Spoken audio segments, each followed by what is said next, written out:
साहब। अस्सलाम वालेकुम सर।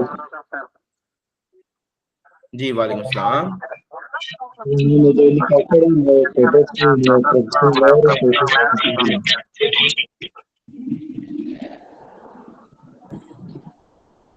और माजर जी रहीम अस्सलाम साहब। वालेकुम। जी जी वालेकुम सलाम। जी जी सर। जी आपका रहीम सर। साहब। जी जी। हाँ जी इसमें कैमरा ऑन होगा आपका सर या बंद होगा? दोबारा बताइएगा सर। मैं कह रहा हूँ सर, आपका कैमरा जो है ये बंद है या मतलब इस तरह ऑडियो होगा? जी ऑडियो प्लेटफॉर्म। जी जी सर, हमारी क्लास जो है वो स्क्रीन शेयरिंग प्रॉपर हम जो है स्लाइड्स को लेके चलेंगे। अच्छा ठीक है सर। जी जी जी बताइएगा अपने बारे में रहील साहब। मेरा नाम मोहम्मद राहिल है और मेरा ताल्लुक मर्दान से, मर्दान पेशावर। ठीक है। और प्रैक्टिस कर रहे हैं सर, अभी स्टार्ट कर रहे हैं आप? हाँ मैं प्रैक्टिस कर रहा हूँ, मैं सिविल साइड पर और ये क्रिमिनल साइड पे प्रैक्टिस कर रहा हूँ। लेकिन वैसे ही बस इनकम टैक्स का भी शौक है तो सोच रहा था कि ये भी कर लूँ। वैसे तो टाइम नहीं मिलता तो किसी वकील के पास, तो इस तरह ऑनलाइन के लिए पे किए। बिल्कुल सर, जरूर आप लोगों की ही फील्ड है ये। अवाम जो है वो काम एडवोकेट से या लॉयर से ही करवाती है। हमारे पास लोग नहीं आते काम करवाने के लिए इसका। जी जी सर। वो कहते हैं जी हमने वकील से ही करवाना है। जी जी। जी सर। MS ख्वेब इंटरनेशनल, आई थिंक आपने सर अपनी कंपनी का या फर्म का नाम लिखा हुआ है, तो काइंडली अपना तारुफ करवाइएगा।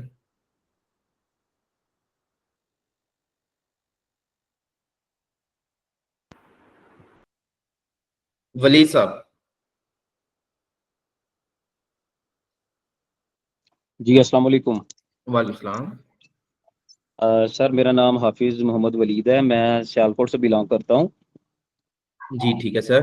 और मैंने MBA अकाउंटिंग फाइनेंस में किया हुआ है। माशा। तो अल्हम्दुलिल्लाह 12-14 साल से इसी फील्ड के अंदर जॉब कर रहा हूँ। पहले अपना बिजनेस भी था हमारा सियालकोट में। उसके बाद अभी मैं माशाल्लाह एक वेल रिप्यूटेड कंपनी के अंदर 10 साल से जॉब कर रहा हूँ एज अ ब्रांच अकाउंटेंट। बिल्कुल ठीक है सर, तो मैं समझ गया हूँ तो आपकी ये बात। एक मेरा पैशन था थोड़ा सा टैक्स के हवाले से भी, क्योंकि मेरे एक भाई वकील भी हैं सियालकोट में। तो एज अ स्पोर्टिंग जो है मैं इसको साथ लेके चलना चाह रहा हूँ, तो इसलिए मैं हाजिर हुआ था। नहीं, बहुत अच्छा ये किया मेरा सर। मोटिवेशन था। बहुत अच्छा किया आपने। और मैं साथ साथ एक दो चीजें भी बताता चलूंगा कि जी इस जी। ओवरऑल कोर्स के अंदर लॉयर्स भी होंगे जी और अकाउंटेंट्स भी होंगे, यानी कि कॉमर्स ग्रेजुएट्स भी होंगे और लॉयर्स भी होंगे। इसी तरह से इस कोर्स के भी समझ लें आपके दो हिस्से होते हैं।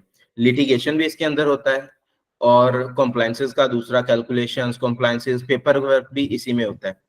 तो आप में से जो कुछ लोग कॉमर्स के पेशे से वाबस्ता होंगे, कॉमर्स ग्रेजुएट्स होंगे, कॉमर्स बैकग्राउंड होगा, वो लोग अकाउंटिंग के लिहाज से, कॉम्प्लाइंसेस के लिहाज से बहुत अच्छा परफॉर्म कर सकते हैं, लेकिन लिटिगेशन वाली साइड उनकी वीक होगी।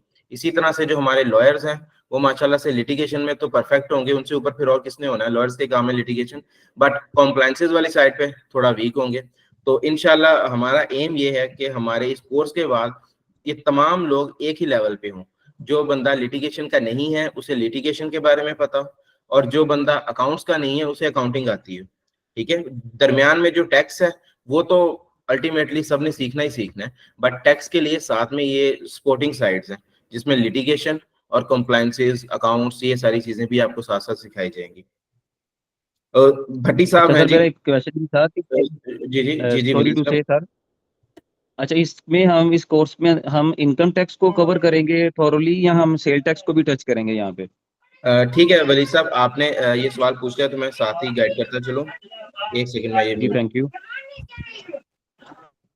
वली साहब, आप ही के कुछ साथी होंगे यहाँ पर इस क्लास में, ऐसे लोग भी होंगे जिन्होंने इनकम टैक्स का कोर्स की बजाय ओवरऑल कंप्लीट कोर्स भी ज्वाइन किया हुआ है। ठीक है। अब ओवरऑल कंप्लीट कोर्स क्या है मैं उसके बारे में आपको बता देता हूँ। हमारा जो कंप्लीट कोर्स होता है certified tax and corporate adviser, उसके अंदर income tax, complete sales tax, उसके बाद कंप्लीट SECP की कॉर्पोरेट फाइलिंग्स होती हैं, उसके बाद complete intellectual property organisation, chamber of commerce, Pakistan software export board, Pakistan single window, और इसके अलावा कुछ मजीद छोटे इदारे हैं जिनके साथ हमें कॉम्प्लाइंसेस करनी पड़ती हैं। ठीक है। कमोबेश, और साथ में डिजिटल मार्केटिंग, ये ओवरऑल कंप्लीट कोर्स का हिस्सा है। लेकिन ज्यादातर लोग आप में से वो हैं जिन्होंने 1 मंथ कोर्स जो है वो सब्सक्राइब किया है सिर्फ इनकम टैक्स का, क्योंकि अभी टैक्स का सीजन है ना, इनकम टैक्स वाला। तो अभी आपके पास कंप्लीट लिबर्टी है, आप जब चाहें, अगर आप कहेंगे कि नहीं मैं इनकम टैक्स का सिर्फ नहीं करना चाह रहा, मैं सारी चीजें करना चाह रहा हूँ, तो हमारे हर मेन कोर्स का जो फर्स्ट मॉड्यूल होता है वो इनकम टैक्स होता है। आप जैसे ही कहेंगे कि जी मैंने और आगे पढ़ना है, तो आपके वो साथी जो इस इनकम टैक्स के मॉड्यूल के बाद शिफ्ट होंगे सेल टैक्स के मॉड्यूल में, आप भी उनके साथ सेल टैक्स के मॉड्यूल में शिफ्ट हो जाएंगे। और अगर आप कहेंगे कि नहीं मैंने जस्ट इनकम टैक्स ही करना है, तो फिर आपका ये कोर्स इनकम टैक्स के बाद कंप्लीट हो जाएगा। आई होप ये बात सारे समझ गए होंगे। जी सर, थैंक यू सर। ठीक है, तो अगर किसी को भी इस चीज में हो कि जी हमने कौन सा कोर्स करना है, तो डिफरेंट कोऑर्डिनेटर्स होंगे आपके, मिस मुकद्दस होंगी, मिस एमन होंगी, मिस इकरा होंगी और असलम साहब होंगे। ये जो जिस बंदे का कोऑर्डिनेटर है, आप लोग उनसे राब्ता कर लीजिएगा, फर्दर आपको वो इस बारे में गाइड कर देंगे। भट्टी साहब काइंडली थोड़ा स्पीडली करते जाइएगा जी, ताकि टाइम वेस्ट ना हो। जी सर, आई एम आसिफा नाज भट्टी, एडवोकेट फ्रॉम शेखुपुरा। अच्छा, आप तो साहिबा हैं। जी जी, अब प्लीज अपना दोबारा से थोड़ा सा नाम बताइएगा मिस, स्टार्टिंग में समझ नहीं है। सर, आई एम आसिफा नाज भट्टी। जी मिस आसिफा, ठीक है। ओके मिस आसिफा, आप भी प्रैक्टिस कर रही हैं इस time? I am practising lawyer. ठीक है, हैदर अली साहब। अस्सलाम वालेकुम सर। वालेकुम सलाम। मेरा नाम हैदर अली काकड़ है सर, मैं प्रैक्टिसिंग लॉयर हूँ कोयटा में। ठीक है जी, माशाल्लाह से तकरीबन हमारे पास तीसरे लॉयर आ गए हैं कोयटा से, कोयटा केपी के सारे इलाकों से। जी उस्मान अहमद साहब। जी अस्सलाम वालेकुम, आवाज़ आ रही है आपको मेरी? जी मुझे आवाज आ रही है आपकी। जी, मेरा नाम उस्मान अहमद है, मैं ACCA मेंबर हूँ, I am an accountant. Karachi से मैं बिलोंग करता हूँ, मेडिक्स लैब में मैं फाइनेंस मैनेजर हूँ और कराची टैक्स बार का मेंबर हूँ। ये तो बहुत अच्छा हो गया सर। कराची में जो है चलें फिर आपके साथ फर्दर बात होगी तो मैं चीजें शेयर करूंगा। बहुत अच्छी चीज है जी, ACCA मेंबर हैं आप और टैक्स को ऑलरेडी डील कर रहे हैं आप, फिर टैक्स बार के जी मेंबर हैं। जी बिल्कुल ऐसा ही है, जो टैक्सेशन के मैटर्स हैं वो भी कंपनी के डील कर रहा हूँ। तो अगर मैं आपसे ये पूछूं कि इस कोर्स में आने का आपका क्या मकसद है? सर बेसिकली मुझे जो है थोड़ा सा पोर्टल को जो है ना उसकी अंडरस्टैंडिंग क्लैरिटी से चाहिए थी। बेसिकली वो तो हम वर्किंग तो करते हैं एक्सेल की, लेकिन जो फाइलिंग वाली चीज़ है वो हम लोग जो है वो कंसल्टेंट से करवा रहे होते हैं, तो मुझे थोड़ा सा उसका एक्सपोजर चाहिए था। बाकी तमाम चीज़ें तो अल्हम्दुलिल्लाह काफ़ी अच्छी आती हैं। मैं समझ गया हूँ आपकी बात, डिजिटल इंटरफेस के बारे में जो है वो थोड़ी सी आपको नॉलेज एग्जैक्टली। है। शाह नवाज सुमरो साहब। जी शाह साहब। हेलो जी जी, शाहनवाज सुमरो में बात कर रहा हूँ, मुशर्रफ फिरोज से, एडवोकेट हूँ मैं। जी ठीक है। मुझे इनकम टैक्स और सेल्स टैक्स के हवाले से सीखना है। बहुत कुछ मेरा जो काम है work office work registration department का। ठीक है, रजिस्ट्रेशन डिपार्टमेंट कहाँ का sir? Musharraf Feroz sir, Sanju sir. ठीक है सर। ओके, चौधरी हसन रसूल साहब।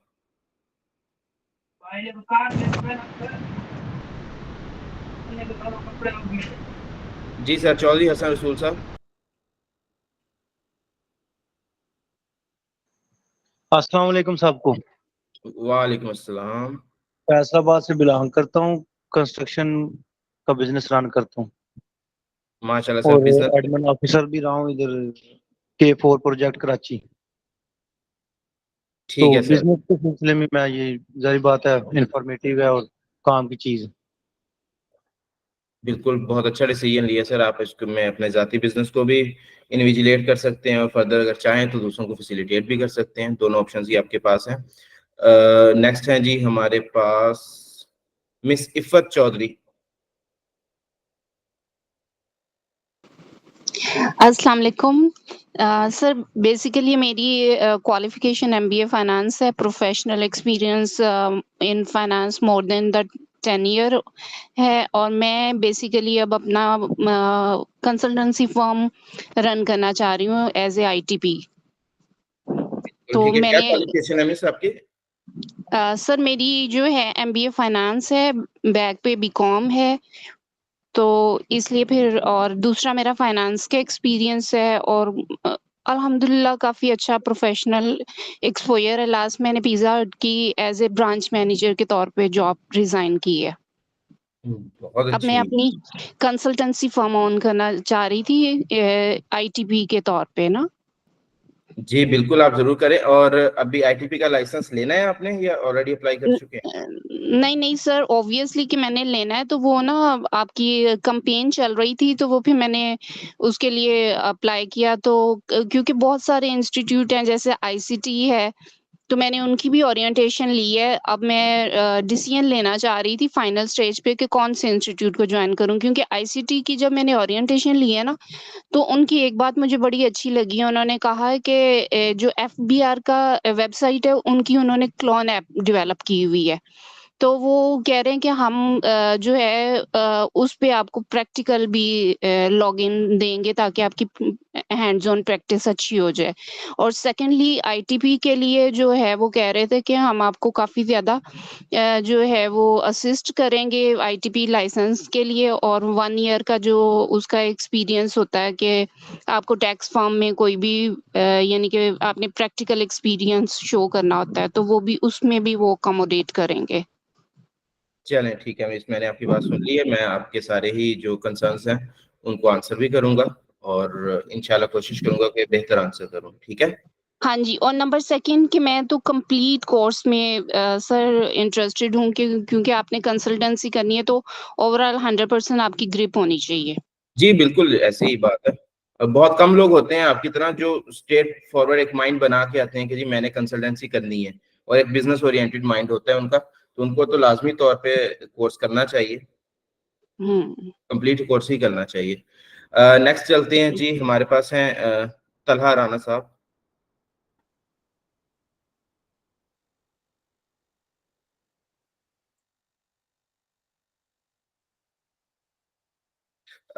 चलें जी, मेरे ख्याल से तलहा साहब अवेलेबल नहीं है, लेकिन हमारा जो असल में मकसद तो यही था कि ताकि तब तक सारे लोग ज्वाइन कर सकें, और आई होप के मैक्सिमम लोगों ने ज्वाइन कर ली है। अब हमें क्लास जो है वो स्टार्ट कर देनी चाहिए। बाकी लोगों से माजरत, हम कोर्स के एंड पे जरूर डिस्कशन करेंगे, हर तरह की डिस्कशन करेंगे। अभी के लिए फिर क्लास की तरफ चलते हैं।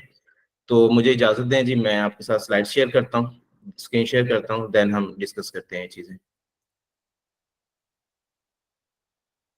तब तक के लिए, जब तक मैं स्लाइड ओपन कर रहा हूँ, आप में से कोई अगर बताना चाहे कि बेसिकली टैक्स क्या चीज है तो आई विल बी थैंकफुल।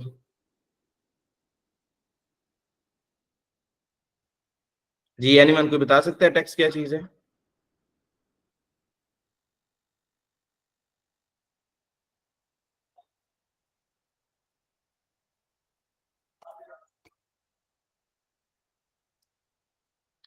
कुछ भी बता दें जी, जो आपके माइंड में है।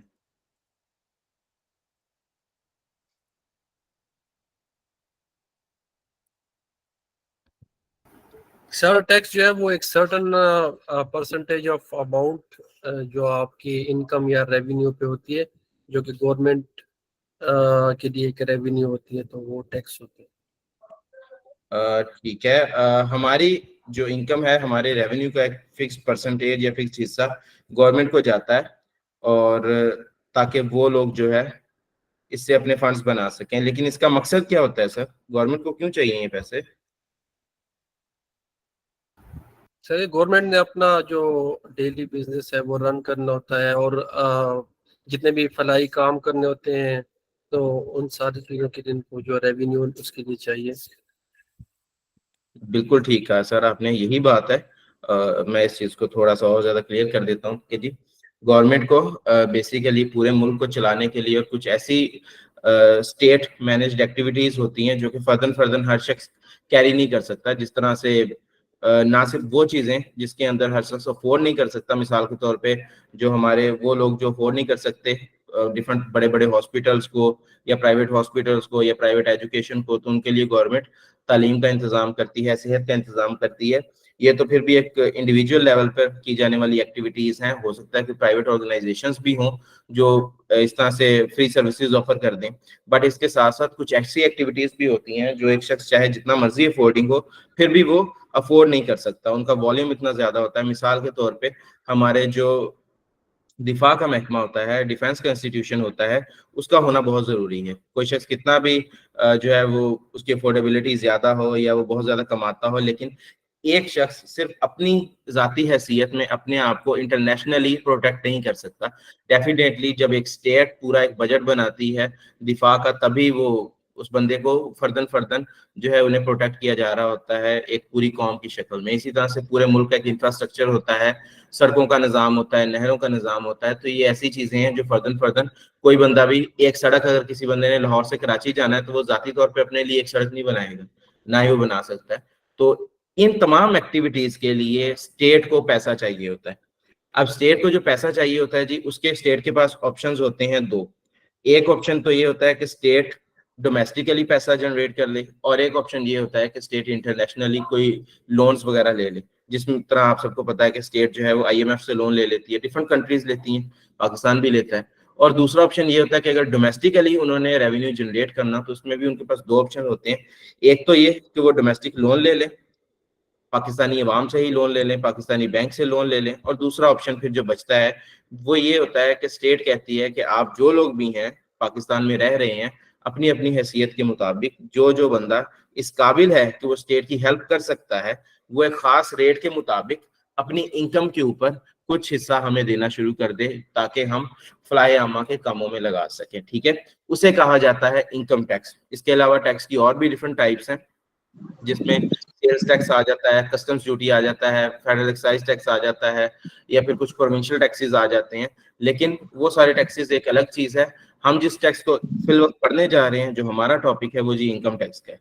तो इसीलिए मैंने इनकम टैक्स के बारे में बात सर की। हम सिंपली ये नहीं कहेंगे कि गवर्नमेंट का सोर्स ऑफ इनकम जो है वो टैक्सेस होते हैं, क्योंकि उसने अपने रेवेन्यू को जो है वो कलेक्ट करना है टैक्स की फॉर्म में अपने एक्सपेंडिचर मीट करने के लिए। बिल्कुल आप कह सकते हैं, लेकिन क्या हम ये कह सकते हैं कि गवर्नमेंट का वाहिद सोर्स ऑफ इनकम टैक्सेस है? आप देख सकते हैं कि पाकिस्तान से अगर कहीं से कोई मिनरल्स निकल रहे हैं, कोई फ्यूल निकल रहा है, कोई पेट्रोल निकल रहा है, ऑयल निकल रहा है, तो वो सारी नहीं चीजें स्टेट ओन्ड सर, होती इट्स है अ ना। सॉर्ट ऑफ कह सकते हैं हम कि उसका सोर्स ऑफ इनकम में से एक जो सोर्स है वो टैक्सेस का भी है।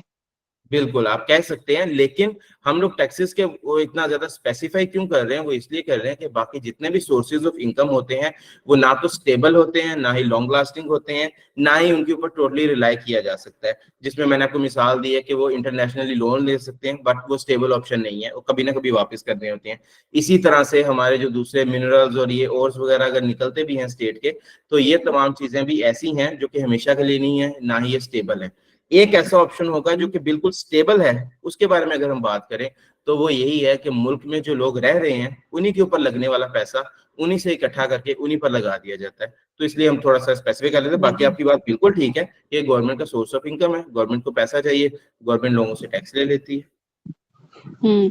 और दूसरा सर, हम अपने इस कोर्स में बजट को डिस्कस करेंगे, क्योंकि इसमें क्योंकि बीइंग ITP या फिर एडवाइजरी जो भी आपको बजट की नाव को होनी चाहिए, उसकी समझ बूझ होनी चाहिए कि वो कहाँ पे कैसे आप उसको असेस कर सकते हैं। इस कोर्स की जैसे ही आप इस कोर्स में एनरोल हो जाते हैं ना, उसके बाद हम इस कोर्स के टीचर्स जिम्मेदार होते हैं कि हमारे स्टूडेंट्स हमसे कोई भी क्वेश्चन पूछें, क्योंकि आपने करंट अफेयर्स को डील करना होता है, मार्केट में बैठ के मार्केट के लोगों का काम करना होता है, आपसे भी कोई क्वेश्चन पूछा जा सकता है। तो बीइंग टीचर्स हम इस चीज की रिस्पॉन्सिबिलिटी लेते हैं। आप हमसे जो क्वेश्चन पूछेंगे आपको at the same time guide किया जाएगा। हाँ, ये हो सकता है कि आप इनकम टैक्स का कोर्स कर रहे हैं, आप मुझसे पूछें कि सर आप मुझे बताएं कि SECP में कंपनी कैसे रजिस्टर करवाते हैं। मैं आपकी बात नहीं कर रहा, मिस आप तो पूरा कोर्स करना चाह रही है ना, हाँ तो जी, डेफिनेटली। तो शायद मैं उस टाइम कह दूंगा कि देखें वो एक अलग से चीज है, अलग से एक डिफरेंट डोमेन है, डिफरेंट टॉपिक है, तो मैं उसकी तरफ तो पूरा नहीं जा सकता। हाँ, अगर मुझसे कोई ये पूछ ले कि बेसिकली कंपनी स्ट्रक्चर होता क्या है, कंपनीज लोग क्यों बनाते हैं, मुझसे किसी ने पूछा है, मैं इनकम टैक्स की कंसल्टेंसी कर रहा था, तो मुझे क्वेश्चन का आंसर करना पड़ रहा है, आई एम अवेलेबल, मैं आंसर करूंगा इस चीज को। ठीक है। Secondly, we are available in the WhatsApp group. ठीक है, मैं मेरे साथ हमारे दीगर और 2 टीचर्स हैं, अहमद शराज साहब हैं, चार्टर्ड अकाउंटेंट है, जोतन इंडस्ट्रीज में होते हैं। इसके अलावा हमारे साथ शहरियार साहब हैं, शहरियार साहब FCC हैं, साथ में एडवोकेट हाई कोर्ट है, और इस टाइम में होते हैं, वो आपको लिटिगेशन के बारे में प्रॉपर गाइड करेंगे। ये तो स्टोर सर प्रैक्टिकली हमारा कैसे मैनेज होगा? क्योंकि मैंने आपको बताया ना कि दूसरे भी जी आपके जिस तरह मैं कंपेटिटर हैं। मैं उस तरफ भी आता हूँ। जब मैं आपको कुछ चीजें लीगली कुछ चीजें गाइड करूंगा, देन ऑटोमेटिकली आपके उस सवाल का आंसर भी हो जाएगा। ठीक है, ठीक है सर, थैंक यू। ओके ठीक है जी। तो हम लोग जो प्रॉपर अपनी क्लास है वो स्टार्ट करते हैं। कंफर्म कीजिएगा आपके साथ स्क्रीन शेयर हो रही है जी? जी सर हो रही है। ठीक है जी, स्टार्ट करते हैं जी अल्लाह के नाम से। बिस्मिल्लाहिर्रहमानिर्रहीम। अच्छा जी, सबसे पहली चीज के कोर्स का नाम है जी सर्टिफाइड इनकम टैक्स एडवाइजर। करवाने वाला इदारा IBE है। बहुत सादा सी बातें, इनके ऊपर मैं टाइम बिल्कुल वेस्ट नहीं करूंगा कि जी कोर्स ये क्यों है, IBE क्या है, कैसे चला, इतने साल पहले हमने ये किया फिर ऐसे वो, ऐसी बातें नहीं मैं करूंगा। जस्ट आपको इतना बता देता हूँ कि अगर इस कोर्स के प्रॉपर जो नाम है सर्टिफाइड इनकम टैक्स एडवाइजर, तो उसको अगर हम दो हिस्सों में डिवाइड कर लें, one is the certified and the other half is the income tax adviser. Income tax adviser के बारे में तो आप स्ट्रेट फॉरवर्ड जानते हैं कि टैक्स के डिफरेंट टाइप्स हैं, जिनमें से एक टाइप है इनकम टैक्स, जो कि आपकी इनकम पे डायरेक्टली लग रहा होता है। और अगर कोई भी बंदा आपके पास उस चीज की कंसल्टेंसी के लिए आता है, उस चीज का मशावरत के लिए आता है, आप उस बंदे को गाइड कर रहे होते हैं और यही आपका काम है, और इस काम करने वाले बंदे को हम इनकम टैक्स एडवाइजर कह लेंगे। बट अगर हम सर्टिफाइड की बात करें, तो सर्टिफाइड का ये मतलब नहीं होगा कि आफ्टर दिस कोर्स आपको एक पीस ऑफ पेपर दे दिया जाएगा कि भाई जी आप मेरे पास आए थे और आपने कोर्स किया है, ठीक है ये एक कागज पकड़ी, उसकी कोई वर्थ नहीं होगी।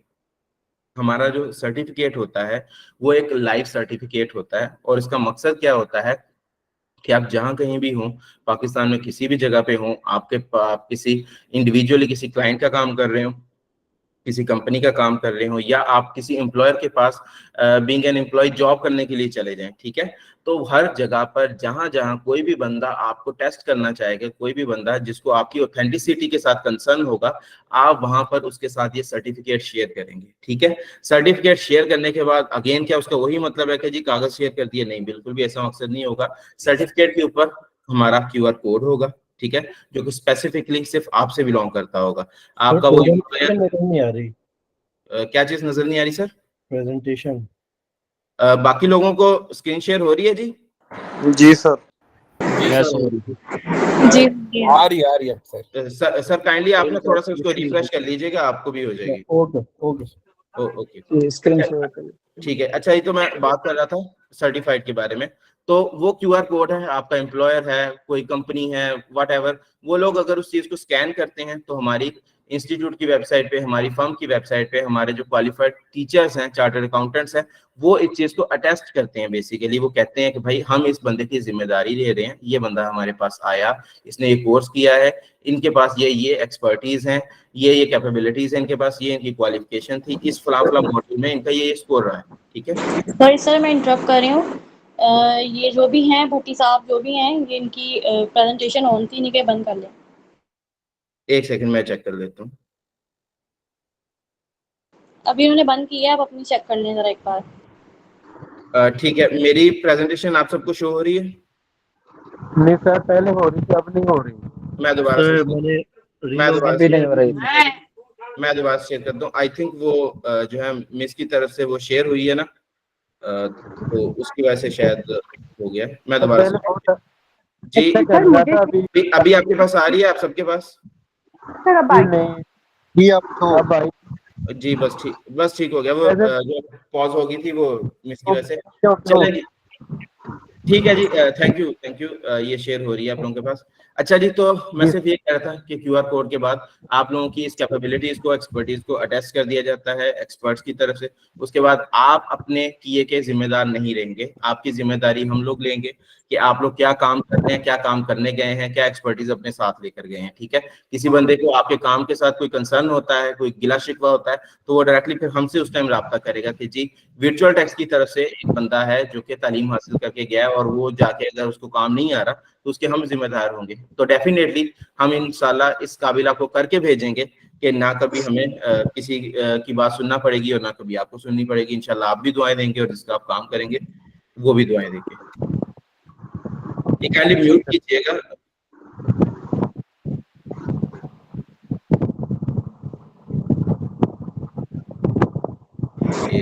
से किसी ने प्रेजेंटेशन ऑन की है, प्लीज इन्हें भी मना कीजिए।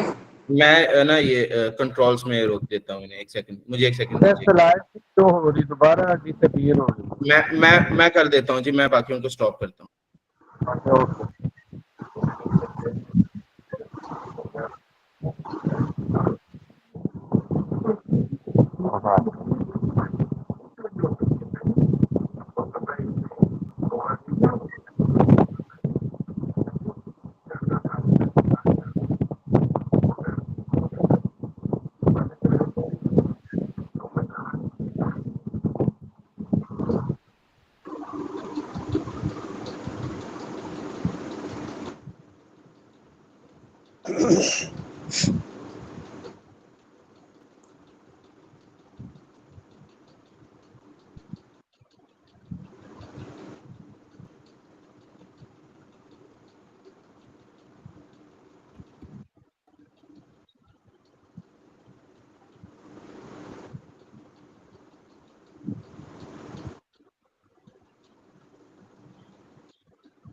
ठीक है जी, बात कर रहे थे हम। तो अच्छा, कोर्स को कर कौन कौन सकता है जी? जो भी कॉमर्स ग्रेजुएट्स हों, सीए एसीसीए के स्टूडेंट्स हों, लॉयर्स हों, अकाउंटेंट्स हों, एमकॉम बीकॉम, कोई भी बंदा जिसको थोड़ी बहुत या तो कानून की नो हाउ हो या फिर अकाउंट्स की नो हाउ हो, वो तमाम लोग इस कोर्स में वेलकम है। और मोस्ट इम्पोर्टेंटली वो बिजनेसमैन वगैरह जो अपने काम को इन्विजिलेट करना चाह रहे हैं, चाहे वो किसी कंसल्टेंट से ही अपना काम करवा रहे हो, लेकिन अगर साथ साथ वो इस काम को इन्विजिलेट करना चाह रहे हैं, तो वो भी इस कोर्स में उन्हें भी वेलकम किया जाता है। और इनकम टैक्स का एक सेपरेट कोर्स करवाने का मकसद क्या था जी?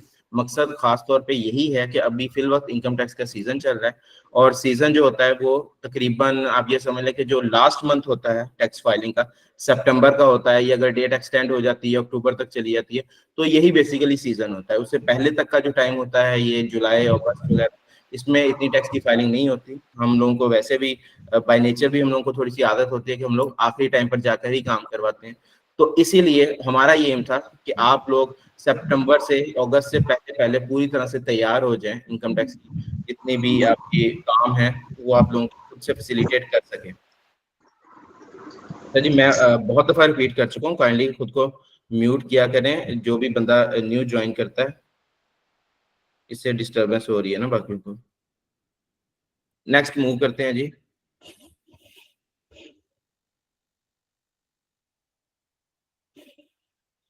अच्छा जी, 1 मंथ कोर्स होगा ये, और 1 मंथ कोर्स के अगर मैं कॉन्टैक्ट्स के बारे में आपको बात करूं, तो सबसे पहले हम स्टार्ट लेंगे बेसिक अकाउंटिंग से। सिर्फ 1 से 2 लेक्चर के अंदर अंदर हम लोग कंप्लीट बेसिक अकाउंटिंग को कंफर्मली जितनी भी हो सकेगी, जो जो उसमें चीजें होंगी जो कि हमारे टैक्स के पोर्टल से रिलेटेड होंगी, एफपीआर पोर्टल से, या इनकम टैक्स ऑर्डिनेंस से रिलेटेड होंगी, या टैक्स की फाइलिंग से रिलेटेड होंगी, हम वो तमाम बेसिक अकाउंटिंग के जितने भी मैटर्स होंगे हम पहले वो सीखेंगे। ठीक है, मिसाल के तौर पर अगर कहीं पे रिकॉन्सिलिएशन का जिक्र आ रहा है इनकम टैक्स की फाइलिंग में, तो अगर किसी को नहीं पता रिकॉन्सिलिएशन क्या है, तो हम पहले रिकॉन्सिलिएशन को डिस्कस करेंगे।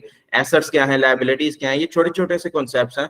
जिन्होंने अकाउंट्स पढ़ा हुआ है उन्हें तो बिल्कुल बहुत इजीली ये बातें लग रही होंगी, बट अगर कुछ लोग जो अकाउंट्स के बैकग्राउंड से नहीं है, जिस तरह से हमारे लॉयर्स हैं, तो उनके लिए ये चीजें पहले सीख लेना बेहतर है। इसी तरह से जब हम लिटिगेशन में जाएंगे, तो वहाँ पे जो हमारे लॉ के बैकग्राउंड से लोग होंगे वो थोड़ा सा उस टाइम हंसेंगे हम पे कि जी हम लोग लिटिगेशन पे क्यों टाइम लगा रहे हैं, लेकिन बाकियों को भी तो सीखना है ना, जो अकाउंट से आ रहे हैं उन्हें लिटिगेशन के बारे में नहीं पता होगा।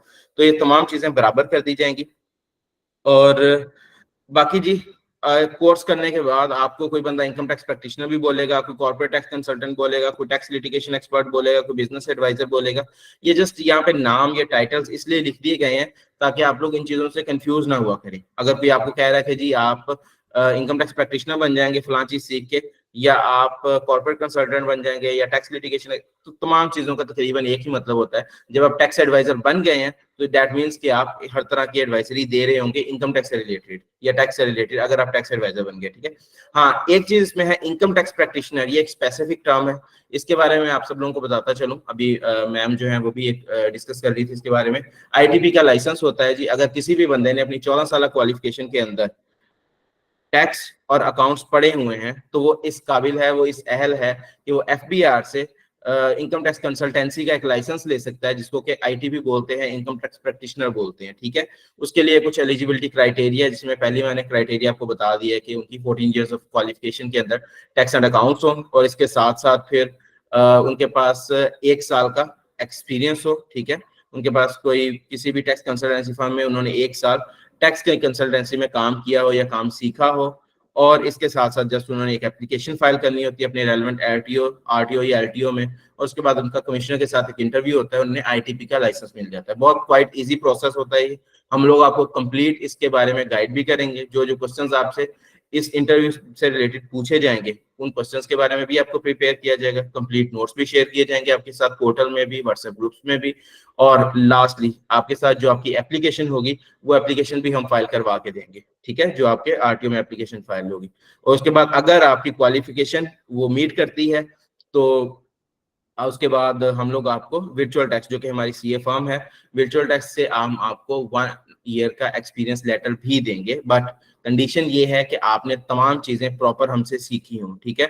आप 1 मंथ का कोर्स करते हैं, तमाम चीजें हमसे सीख जाते हैं, आपको इनकम टैक्स कंप्लीट आता है, तो हम लोग जरूर आपको 1 साल का एक्सपीरियंस लेटर भी देंगे, अप्लाई भी करवा के देंगे आईटीबी के लिए। आपकी तरफ से सिर्फ क्या चीज चाहिए, सिर्फ एक चीज चाहिए कि आपकी 14 ईयर्स ऑफ क्वालिफिकेशन के अंदर आपके पास टैक्स एंड अकाउंट्स की एजुकेशन होनी चाहिए। अगर मैं थोड़ा और ज्यादा इसको स्पेसिफिक कर दूं तो इसमें बीकॉम, एमकॉम, एमबीए और इसके अलावा जो है सीए इंटर आ जाते हैं, एसीसीए फाइनलिस्ट आ जाते हैं, सीएमए फाइनलिस्ट आ जाते हैं, इसके अलावा सीआईए फाइनलिस्ट आ जाते हैं।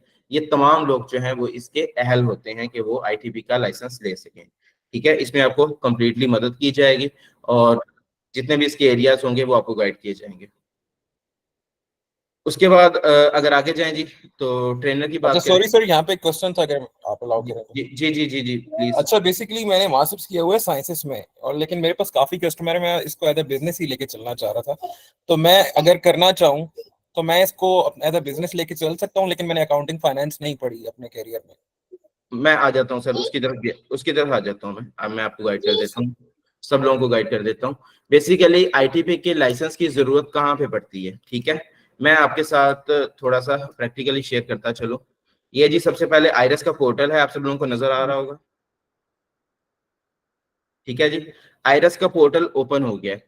आइरस का जो पोर्टल है ना जी, इसके अंदर हर बंदे ने लॉगिन करना होता है अपने सीएनआईसी के साथ, ठीक है, सीएनआईसी के साथ लॉगिन करना होता है। साथ में एक पासवर्ड होता है जो उन्हें एफबीआर देता है। अब ये जैसे डिफरेंट क्लाइंट्स के ये लॉगिन आईडीज वगैरह लगी हुई हैं, इसी तरह से ये आपके पास भी आपके क्लाइंट्स की अपनी अपनी जाती एक लॉगिन आईडी होती है।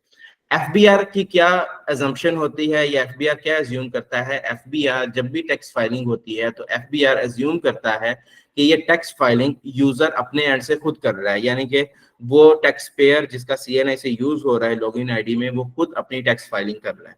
इसके अंदर कहीं पर भी कंसल्टेंट के लिए कोई अलहदा से पोर्टल नहीं होता कि जी ये कंसल्टेंट का पोर्टल है, उसके अंदर से उसने एंटर करना है और फिर वो लोगों का काम, ऐसा नहीं होता। कोई भी कंसल्टेंट होगा वो हमेशा आपसे आपकी यूजर आईडी, आपका सीएनआईसी, आपका पासवर्ड पूछ के फिर आपका काम करेगा। और ये सीएनआईसी और पासवर्ड आपको कहाँ से मिलेगा, ये फर्स्ट टाइम जब आप एनटीएन बनाते हैं अपना, उस टाइम आपको मिल जाता है, वो ईमेल आ जाती है आपके एफबीआर की तरफ से। तो बात करने का मकसद ये है कि अगर हर बंदे के लिए एफबीआर की अजम्पशन ये है कि वो अपनी टैक्स फाइलिंग खुद से कर रहा है, सो हमें जरूरत एक टैक्स कंसल्टेंट की क्यों पड़ती है। या मान लेते हैं जी कि टैक्स मैनेजमेंट के लिए हमें टैक्स कंसल्टेंट की जरूरत पड़ गई है, वो तो पड़ गई है, फिर आईटीबी की क्यों जरूरत पड़ी है। टैक्स कंसल्टेंट की तो एजुकेशन सीए हो जाए, एसीसीए हो जाए, वो अकाउंट्स की कोई और क्वालिफिकेशन हो जाए, वो तो गाइडेंस दे सकता है, फैसिलिटेट कर सकता है लोगों को। ये क्यों कंपलसरी किया गया कि जी हमने एक लाइसेंस बना दिया है आईटीपी का।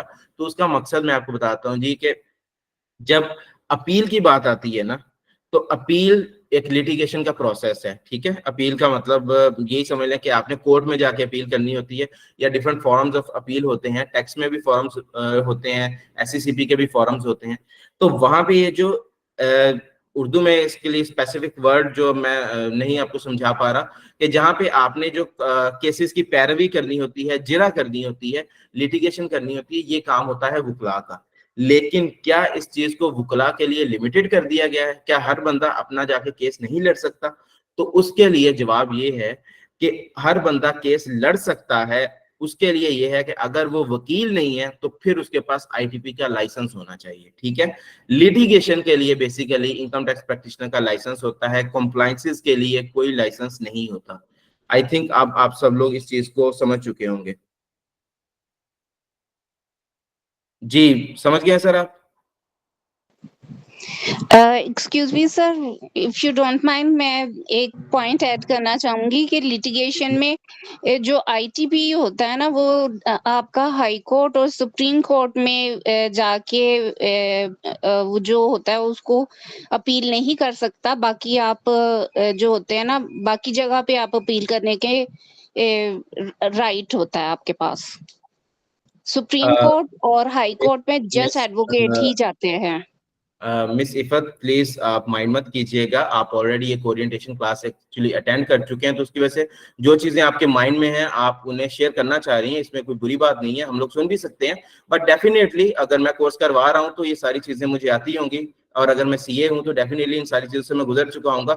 एटलीस्ट इतना तो मुझे पता होगा कि कौन नहीं बंदा नहीं, हाई कोर्ट में सॉरी जाता सर, है। मैं आपको ये नहीं कह रही कि आपको नहीं पता, मैं तो जस्ट ये बता रही हूँ। अभी आपने कहा ना कि आईटीपी जो है वो लिटिगेशन के सारे मामलात हैंडल कर सकता है, मैं तो जस्ट उसको ऐड ऑन करने की कोशिश कर रही थी बस। बिल्कुल मिस, मैंने बिल्कुल कहा है कि अगर आप शेयर हाँ। कर देंगे तो हम लोग सुनने के लिए भी तैयार हैं। बट द थिंग इज कि मैं फर्स्ट क्लास में चीजों को कॉम्प्लेक्स नहीं करना चाह रहा। अभी अगर मैं आईटीपी की बात करते साथ ही उसको मजीद कॉम्प्लेक्स कर दूंगा कि जी ये बंदा हाई कोर्ट में जा सकता है, सुप्रीम कोर्ट में जा सकता है, फलां कोर्ट में नहीं जा सकता, या मैं अगर फॉरम्स ऑफ अपील में अपेलेट ट्राइब्यूनल या कमिश्नर अपील्स की बात करना चले जाऊंगा, फिर अपेलेट ट्राइब्यूनल की मैं कंस्ट्रक्शन की बात करना चले जाऊंगा, या एडीआरसी के बारे में बता दूं, अल्टरनेटिव डिस्प्यूट रेजोल्यूशन कमेटी के बारे में, तो ये तो बातें बहुत आगे तक चली जाएंगी। तो मैं नहीं नहीं नहीं सर, कॉम्प्लेक्स नहीं मैंने तो जस्ट वो सॉरी सर अगर आपको माइंड नहीं, आपने मुझे माइंड किया है, नहीं, मैंने मुझे बुरा जस्ट नहीं लगा, ये क्लियर करने की इससे कोशिश बाकी की लोग है कि कंफ्यूज हो जाएंगे। आईटीपी की हर जगह अथॉरिटी नहीं होती। एडवोकेट जो होता है वो ओवरऑल हर जगह पे जो होता है ना वो अपील कर सकता है, उसके पास राइट होते हैं। बिल्कुल ठीक हो गया मिस, मैं बिल्कुल एग्री करता हूँ आपके साथ। बट मेरा जस्ट ये था, मेरा कंसर्न कि मैं एक प्रॉपर एक मेथड के साथ चीजों को लेके चल रहा हूँ, तो मैं उसमें जरूर ये सारी चीजें डिस्कस करता चलूंगा। जैसे ही आगे प्रॉपर उस चीज की जगह आएगी, उसका टाइम आएगा, I will be there guiding about that particular subject. तो सॉरी अगर आपको बुरा लगा हो, मैं कंटिन्यू करता हूँ क्लास। अच्छा जी, ट्रेनर की बात करने पे भी मैं कोई ज्यादा टाइम नहीं लगाऊंगा। मेरा नाम नुमान अहमद है जी, सीए फाइनलिस्ट हूँ, साथ में मेरा एमबीए फाइनेंस है, डीटीएल है मेरा, और डिप्लोमा इन टैक्सेशन लॉज है। इसके अलावा मेरा जो है एक्सपीरियंस है वो तकरीबन 4 से 5 साल का। अब ये तो प्रोफाइल फिर भी पुरानी है, आई थिंक 5 साल से भी ज्यादा हो चुका है मुझे टैक्सेशन, ऑडिट और कॉर्पोरेट अफेयर्स में, जिसमें मेरा मैक्सिमम जो एक्सपीरियंस है वो टैक्सेशन और बिजनेस एडवाइजरी में है, बिजनेस डेवलपमेंट में, बिजनेस एडवाइजरी में और टैक्सेशन में। टैक्सेशन में मैं कॉर्पोरेट क्लाइंट्स को भी देख रहा हूँ, टैक्सेशन में मैं इंडिविजुअल क्लाइंट्स को भी देख रहा हूँ, और इसके साथ साथ जो हमारी लिटिगेशन वगैरह की चीजें होती हैं उनमें भी मेरा एक्सपीरियंस है। ठीक है, और सीए के आर्टिकल्स की अगर मैं बात करूं तो कुछ लोगों को पता होगा कि सीए के आर्टिकल्स क्या चीजें हैं, कुछ लोगों को मैं बताता हूं जी कि हमारे सीए में यूं समझ लें कि क्वालिफिकेशन के साथ साथ, डिग्री के साथ साथ हमारे आर्टिकल्स होते हैं। हमें एक समझ लें एक जॉब करनी पड़ती है, एक जगह पे किसी फॉर्म के अंदर परफॉर्म करना पड़ता है। जिस तरह अभी बात हो रही थी कि आईटीपी के लाइसेंस के लिए 1 साल का एक्सपीरियंस लेटर चाहिए होता है, इसी तरह से सीए की क्वालिफिकेशन को पूरी तरह से अचीव करने के लिए हमें 3.5 साल के 3.5 ईयर्स के आर्टिकल्स चाहिए होते हैं। बिल्कुल ऐसे ही एक कंसल्टेंसी फर्म के अंदर, वो कंसल्टेंसी फर्म जो होती है, हमारा इदारा है ICAP, institute of chartered accountants of Pakistan. ICAP ने ही उस फर्म को जो है वो रजिस्टर किया होता है, आईकैप के पास ही वो चार्टर्ड अकाउंटेंट्स की ही फर्म होती है, तो वो लोग ही आगे आर्टिकल्स के लिए स्टूडेंट्स को हायर करते हैं। तो मेरे जो आर्टिकल्स हैं जी वो ईवा इस्लामाबाद से हैं, और उसके बाद फिर मैंने फर्दर डिफरेंट फर्म्स के अंदर भी काम किया है, जो कि मैंने स्पेसिफिकली टैक्सेशन और बिजनेस एडवाइजरी में काम किया है। और करंटली हमारी अपनी फर्म है, टैक्स फर्म है लाहौर में, और वर्चुअल टैक्स के नेम से है जी। अगर आप में से कोई बंदा लाहौर से हो तो आप लोग किसी भी टाइम फर्म विजिट कर सकते हैं, और वर्चुअल टैक्स के नाम से है जी, ई ब्लॉक जौहर टाउन में। ठीक है, अल्लाह चौक जौहर टाउन। आप में से जो लोग लाहौरी हैं वो बिल्कुल इस एड्रेस से वाकिफ होंगे, और मैं वेलकम करता हूँ सबको कि जरूर विजिट करें। यहाँ पे अगर आपको कोई चीज ऑनलाइन नहीं समझ आ रही, आप फर्म में आए, फर्म में टीचर्स भी होंगे, फर्म में दूसरे कंसल्टेंट्स भी हैं, आप एक एक चीज डिस्कस करें।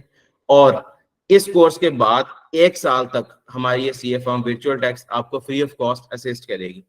आप पैनल पे होंगे हमारे, आपके कोई भी इश्यू होता है, किसी भी चीज में मसला आता है, आप डायरेक्टली हमसे राब्ता कर सकते हैं, व्हाट्सएप ग्रुप्स के जरिए राब्ता कर सकते हैं, आप इंडिविजुअली टीचर्स के साथ रब्ता कर सकते हैं, आपके साथ नंबर शेयर कर दिए जाएंगे ग्रुप्स के जरिए, और उसके बाद आप फर्म भी विजिट कर सकते हैं, आप प्रैक्टिकली भी हमसे मिलकर अपना काम करवा सकते हैं। क्लाइंट आपका होगा, काम आपका होगा, हम लोग साथ साथ आपको सिखाएंगे भी, और फीस वगैरह जो भी होगी वो सब कुछ भी आपका होगा। हमारा काम होगा 1 साल तक आपको फ्री ऑफ कॉस्ट असिस्ट करना। फर्दर मैं मूव करूँ जी, तो कोर्स की जो ड्यूरेशन है वो मिनिमम ड्यूरेशन की अगर मैं बात करूँ तो मिनिमम ड्यूरेशन है 4 वीक्स। 4 हफ्ते की क्लासेस होंगी, वीक में हमारी 3 क्लासेस होंगे, फ्राइडे, सैटरडे और संडे। ठीक है जी, शाम को 8 बजे से लेके 10 बजे तक। ये हमारी ओरिएंटेशन क्लास थी, ये स्पेसिफिकली जो है वो फ्राइडे को कंडक्ट नहीं करवाई गई, क्योंकि फ्राइडे से हमारी रेगुलर क्लास ही फर्स्ट स्टार्ट होगी। तो ओरिएंटेशन क्लास मैंने ज्यादा लेट करने की बजाय उसको पहले ही हमने कंडक्ट कर लिया। ऑलरेडी बहुत सारे लोग कह रहे थे ओरिएंटेशन के बारे में।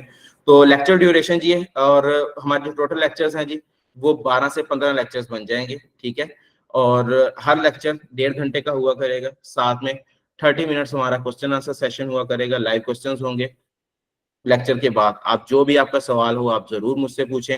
आपका कोई करंट सिनेरियो से रिलेटेड क्वेश्चन हो, आपके पास कोई क्लाइंट आया हो, आप उससे रिलेटेड चीज पूछें, उससे बाकियों की भी प्रैक्टिस होगी, बाकियों को भी नई नई जो प्रॉब्लम्स हैं, जो इश्यूज हैं मार्केट में चल रहे हैं उनके बारे में पता चलेगा, उनके सोल्यूशन के बारे में पता चलेगा।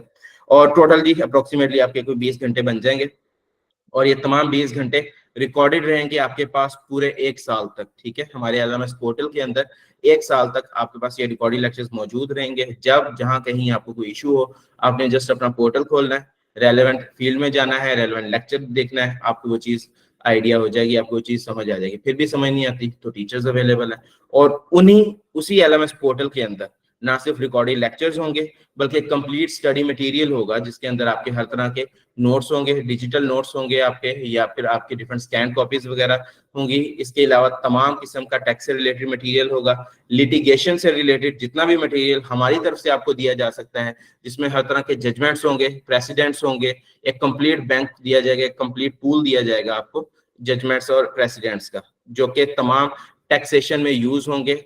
हर टैक्स के सेक्शन के हिसाब से कोई ना कोई जजमेंट होती है जी, कोई ना कोई रूल होता है। जो आप लोगों में से एडवोकेट्स हैं वो इंशाल्लाह इस चीज से वाकिफ होंगे, उन्हें पता है इस चीज का।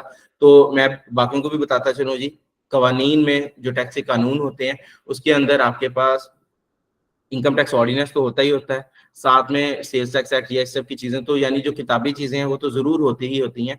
बट इसके साथ साथ हर कानून के अंदर एक कानून ये भी होता है कि जो हायर कोर्ट ने फैसला दिया होता है इससे पहले के किसी केस में, या करंट सिनेरियोज में जो केसेस चल रहे होते हैं, जब भी हायर कोर्ट कोई फैसला दे देती है तो लोअर कोर्ट्स के लिए, या जो भी उनकी उस टाइम में केसेस चल रहे होते हैं, जहां जहां पर भी वो केसेस चल रहे होते हैं, चाहे वो ट्राइब्यूनल्स में चल रहे हो, चाहे वो कोर्ट्स में चल रहे हो, तो उनके लिए वो वाला फैसला एक कानून बन जाता है। उसे हम लोग प्रेसिडेंट कहते हैं, जजमेंट कहते हैं। तो ये जजमेंट्स जो होती हैं ये भी रिकॉर्डेड होती हैं। ये तमाम जजमेंट्स आपको शेयर की जाएंगी ताकि आप लोग इन्हें अपने रेफरेंसेस में, अपनी सिटेशंस में यूज कर सकें।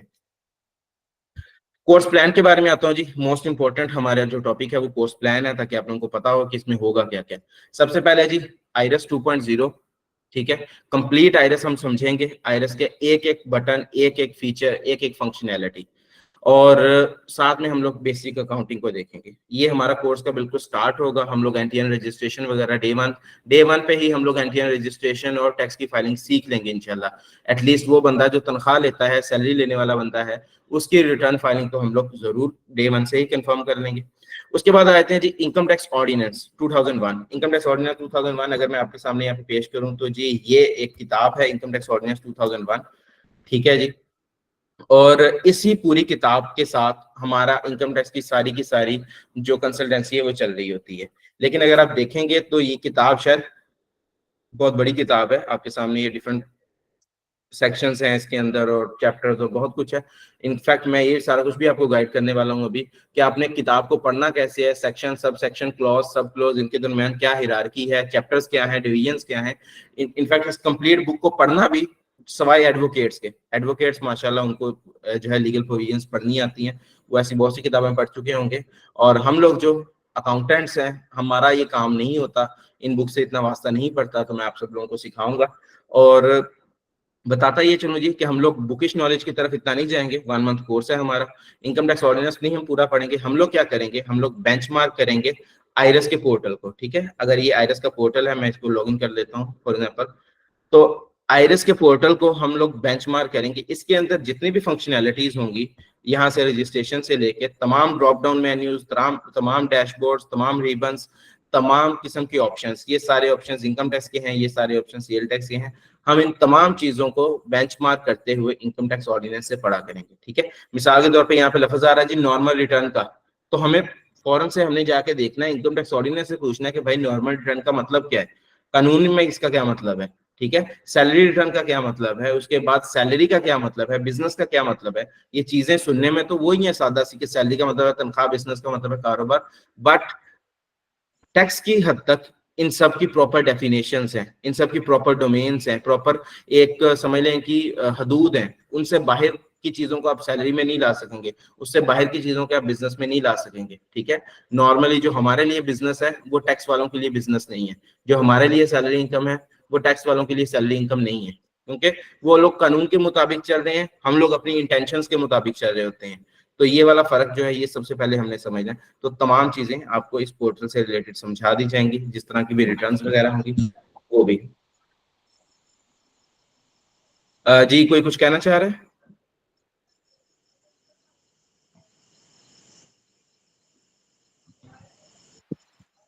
चलें जी वापस आते हैं। आई थिंक वैसे ही किसी का माइक खुला रहेगा। अच्छा जी, उसके बाद है फिर रिटर्न फाइलिंग ऑन आइरस, ठीक है। अब क्योंकि हमने इनकम टैक्स ऑर्डिनेंस को साथ में जोड़ लिया होगा, इनकम टैक्स ऑर्डिनेंस को हम लोग सिर्फ पढ़ना सीखेंगे कि पढ़ना कैसे, उसके बाद हम इसको साथ में जोड़ लेंगे। हम लोग रिटर्न फाइलिंग करते जाएंगे साथ साथ अपने आइरस से, और इनकम टैक्स ऑर्डिनेंस से पूछते जाएंगे कि ये सारा काम करना कैसे है, क्या क्या लीगल प्रोविजंस हैं, क्या क्या कानून के हुक्म है इसके लिए। उसके बाद जनाब रिटर्न फाइलिंग के बाद हमारा एरिया आ जाएगा। रिटर्न फाइलिंग में हमारे पास रिटर्न्स होंगी हर तरह की, बिजनेस की रिटर्न, सैलरी की return, income from property, income from capital gain, income from other sources, foreign source income, agricultural income, और इसके अलावा आपके फॉरेन रेमिटेंसेस वगैरह हो सकती हैं, नॉन रेजिडेंट इंडिविजुअल्स की रिटर्न्स हो सकती हैं, ओवरसीज पाकिस्तानीज की रिटर्न्स हो सकती हैं, पार्टनरशिप्स की रिटर्न्स हो सकती हैं, कंपनीज की रिटर्न्स हो सकती हैं, एनजीओज की रिटर्न्स हो सकती हैं। एक वास्ट समझ लें कि समुंदर है ये चीजों का। ये सारा कुछ आपको गाइड किया जाएगा और आप लोगों ने जी जी यहाँ पर जो वर्ड रिटर्न, इस रिटर्न से क्या मुराद है टोटल? बिल्कुल सर, ये बहुत अच्छा किया आपने पूछ लिया। बट मैं आपको बताता चलूं कि ना अभी यहाँ पर जाके ना जैसे ही मैंने इनकम टैक्स में पहुंचना है तो मैंने प्रॉपर रिटर्न के बारे में गाइड करना है, ठीक है। तो मैं जरूर गाइड करता हूँ आपको, ठीक है। अच्छा जी, तो रिटर्न फाइलिंग आ गया। उसके बाद है नोटिस। नोटिस के बारे में मैं आपको यहीं पे बताता हूँ ताकि आपके माइंड में वो चीजें मर्ज ना हो। अच्छा जी, नोटिस का ये मतलब होता है कि, बल्कि मैं रिटर्न का भी आपको यहीं पे बताता ही चलता हूँ ताकि आपको माइंड क्लियर हो जाए। रिटर्न फाइलिंग का जी मतलब ये होता है, जो लोग एडवोकेट्स हैं उनको फाइल लफ्ज का मतलब जरूर पता होगा। फाइल का मतलब ये नहीं कि कोई कागज की फाइल होती है या कोई फोल्डर होता है। फाइल का मतलब ये होता है किसी चीज को भेज देना, किसी चीज को सबमिट कर देना, किसी चीज को सुपुर्द कर देना। कानूनी जुबान में फाइल का मतलब ये होता है। रिटर्न का क्या मतलब होता है जी? Return of income, complete word है return of income. Return of income basically क्या होती है कि एक कागज के ऊपर आप लिख देते हैं जी कि मैंने इस पूरे साल में 12 महीनों में इतने पैसे कमाए, या इतनी तनख्वाहें ली, या इतना कारोबार से इतना पैसा कमाया, इस पूरे साल में मेरे इतने खर्चे हुए, और साल के एंड पे मेरे पास इतने पैसे बच गए, या मैं साल के एंड पे इतने पैसों से नुकसान करवा बैठा हूँ।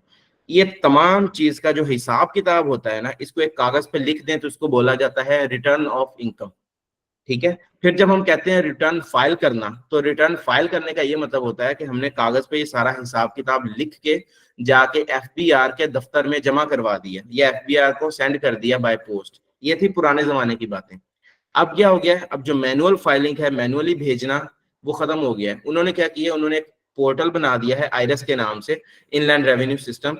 आइरस क्या करता है, आइरस आपका ये जो कागजी हिसाब किताब था, इसके लिए आपको एक इंटरफेस दे देता है। मैं साथ साथ आपको दिखाता चलता हूँ।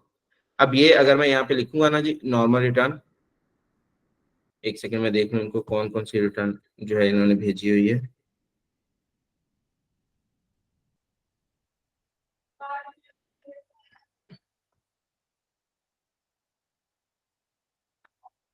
अच्छा, अब ये देखें जी, ये रिटर्न आ गई है। इसे ये वो पूरा कागज आ गया आपके सामने जिसको फिल करना था ना। अब ये देखें, पहला इसमें हिस्सा है सैलरी। तो सिर्फ ये बताना है कि मैंने सैलरी से कितने कितने पैसे कमाए हैं, कैसे कमाए हैं, उसमें मुझे कोई मेडिकल अलाउंस मिला है, कोई एक्सपेंडिचर की रीइंबर्समेंट हुई थी, यानी मैंने खर्चा कर दिया था, बाद में मालिक ने पैसे दे दिए हैं, कोई मुझे छुट्टी के दिन के पैसे मिले हैं, कोई मुझे ग्रेजुटी वगैरह मिली, वो आपने सारा कुछ यहाँ पे फिल कर देना होता है। जैसे हम ये फिल करते जाएं, अगर अभी ये अमाउंट मेरे सामने आ गई है, ठीक है, अब ये सिर्फ हम फिल करते जा रहे हैं, इसे कहते हैं पंचिंग कर देना या डाटा फीड कर रहे हैं। पुराने जमाने में आप पेंसिल से लिखते थे कागज के ऊपर, अब उन्होंने आपको पोर्टल दे दिया तो आप डाटा पंच करते जा रहे हैं। अगर कोई प्रॉपर्टी से पैसा कमा रहा है जी, तो वो यहाँ पर लिख देता है प्रॉपर्टी के टैब में। अगर कोई बंदा बिजनेस से पैसा कमा रहा है तो वो यहाँ बिजनेस के टैब में लिखता है। अभी देख रहे हैं अभी कितनी ज्यादा फंक्शनैलिटीज है, कितने फंक्शंस हैं इसके अंदर, हर फंक्शन के साथ साथ एक प्रॉपर कोड दिया गया हुआ है। तो अगर मैं जुबानी आपको सिर्फ रटा लगवाता जाऊंगा ना कि भाई इसका मतलब ये होता है, इसका मतलब ये होता है, आपकी सब लोगों के लिए मुश्किल हो जाएगा।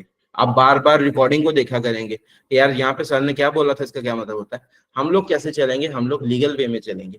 हम लोगों को जहाँ पे ये अगर चीज आई है ना, मिसाल के तौर पे कि जी 1/10 of amount not adjustable against rent, तो हम जाके आईटीओ से पूछेंगे, इनकम टैक्स ऑर्डिनेंस से पूछेंगे कि भाई आपने अपने इनकम टैक्स ऑर्डिनेंस में क्या चीज लिखी हुई है जो आपके पोर्टल में हमसे पूछी जा रही है।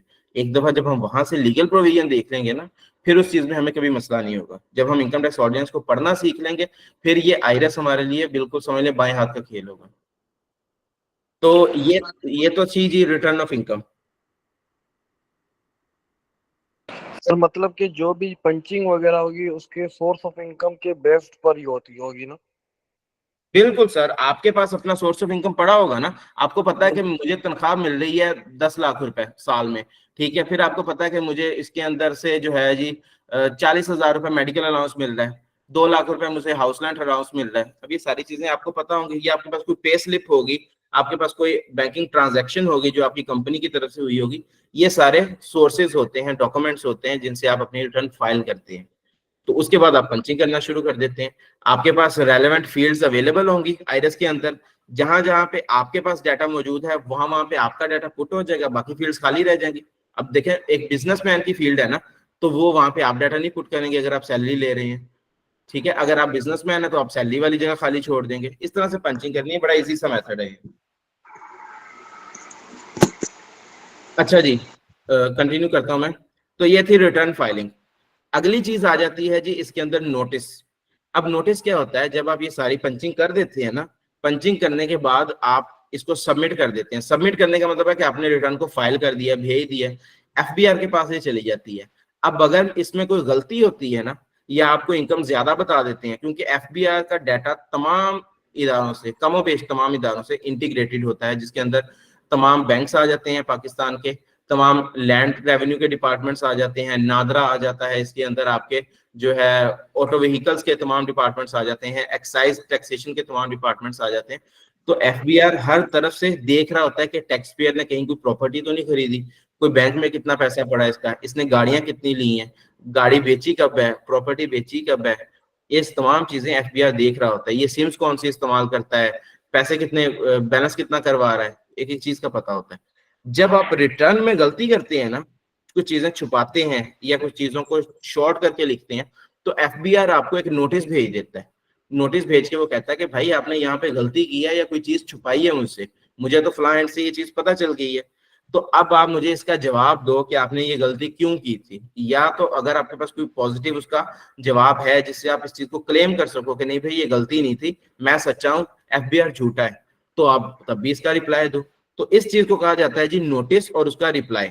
अब नोटिस जो होता है वो कानूनी जुबान में आता है, तो फिर उसका रिप्लाई भी कानूनी जुबान में करना पड़ता है। उस चीज को कहा जाता है ड्राफ्टिंग। आपने उसकी एक नोटिस की एक लीगल ड्राफ्ट तैयार करना होता है, प्रॉपर लीगल हदूद में रहते हुए एफबीआर को आंसर करना होता है कि भाई ये बात थी, ऐसे ऐसे हुआ था, तो मैंने ये काम किया है, ठीक है। मिसाल के तौर पे अभी पीछे जो है जी कोविड गुजरा है, कोरोना गुजरा है, तो वहां पर क्या हुआ था कि बहुत सारे लोग जो कोरोना से 1 साल पहले तक 20-20 लाख रुपए सैलरीज ले रहे थे, अपनी टैक्स रिटर्न में लिख रहे थे कि जी हमने 20 लाख रुपए सैलरी ली है, 2020-21 में उनके पास सैलरीज बहुत ज्यादा मिनिमम हो गई हैं, ये शायद जीरो पे चलेगी। तो एफबीआर ने क्या किया, उन्हें नोटिस भेजा कि भाई ये क्या है, आप तो 2-2 लाख 20-20 लाख रुपए सैलरी ले रहे, तो पैसा कहाँ गया आपका, क्यों नहीं कमा रहे आप। तो फिर उन्होंने क्या किया, उन्होंने उसका रिप्लाई तैयार किया कि जी कोरोना आया है, कोविड आया है, हमारी जो कंपनी है वो क्लोज हो गई है, कंपनी के ऑपरेशंस जो है वो शट डाउन हो गए हैं, हमें जो है वो रिडंडेंट कर दिया गया है, हमें कॉस्ट कटिंग की गई है, हमें काम छुड़वा दिया गया है, इस वजह से हम लोग अर्न नहीं कर रहे, हम लोग अपने घरों में बैठे हैं। That is called reply to the notice.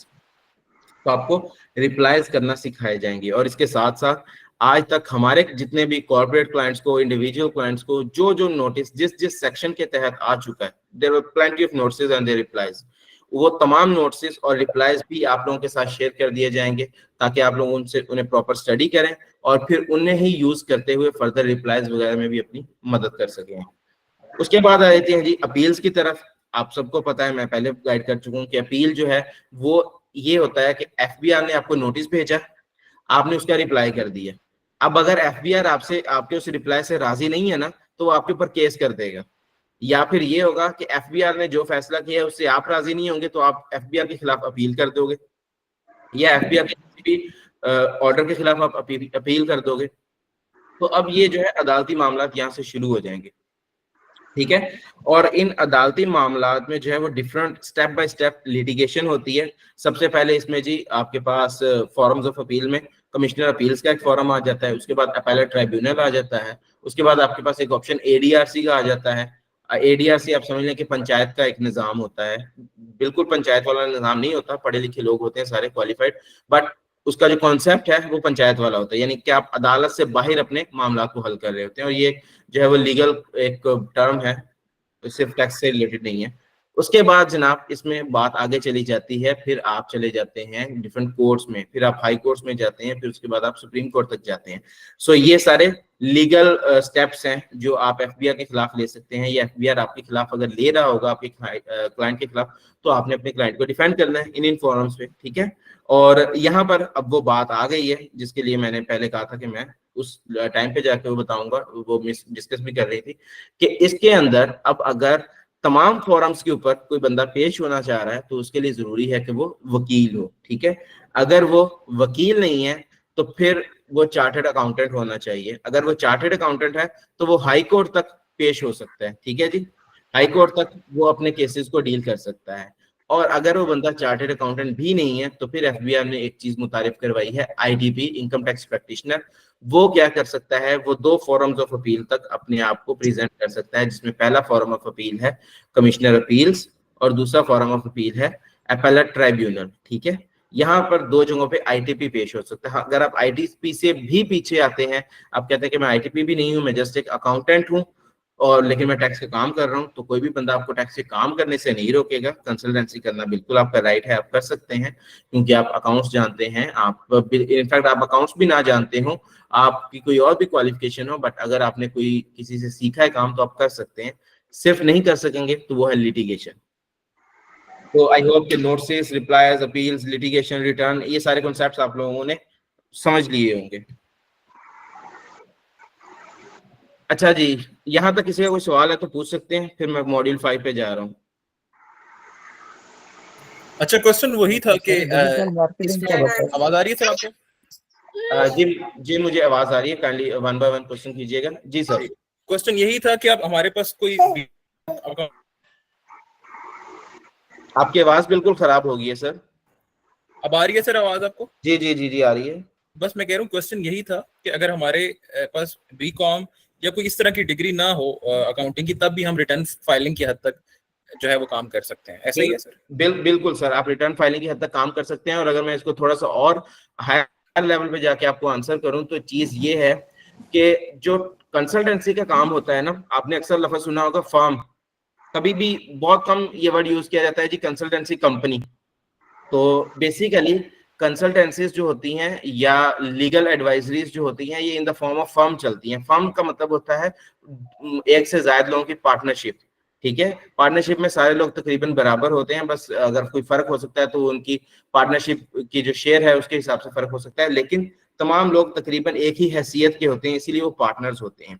तो जो जितनी भी फर्म्स होती हैं ना कंसल्टेंसी की, उन्होंने खुद को फर्म का स्टेटस इसलिए दिलवाया होता है या पार्टनरशिप इसलिए की होती है कि सब लोगों की स्किल्स, सब लोगों की क्वालिफिकेशन बराबर नहीं होती। कोई अकाउंटेंट बैठा होगा, कोई लॉयर बैठा होगा, कोई बंदा ऐसा होगा जो आईटी में बहुत अच्छा होगा, डिजिटल इंटरफेसेस में बहुत अच्छा होगा, कोई बंदा ऐसा होगा जो बिजनेसमैन बहुत अच्छा होगा। तो ये सारे लोग मिलके काम कर रहे होते हैं। इसी तरह से अगर आप इस पेशे को ऑप्ट करना चाहें, आप रिटर्न फाइलिंग, नोटिस वगैरह की हद तक तो बहुत अच्छा काम कर रहे होंगे, लेकिन मैं ये नहीं कहूंगा कि आप खुद को यहाँ पे लिमिटेड कर लें। आप नेटवर्किंग करें, फर्म नहीं बना सकते फिल वक्त ना बनाएं, नेटवर्किंग करें अपने आप पैनल के अंदर, अपने नेटवर्क के अंदर लॉयर्स को रखें, चार्टर्ड अकाउंटेंट्स को रखें। आपके पास काम आएगा, आपके हाथ में पैसा होगा कि भाई मैं तो क्लाइंट लेके आया हूँ, क्लाइंट ये पैसा दे रहा है, तो आपके पास चार्टर्ड अकाउंटेंट भी आके आपका काम करेगा, लॉयर भी आके आपका काम करेगा, कोई मसला ही नहीं होगा।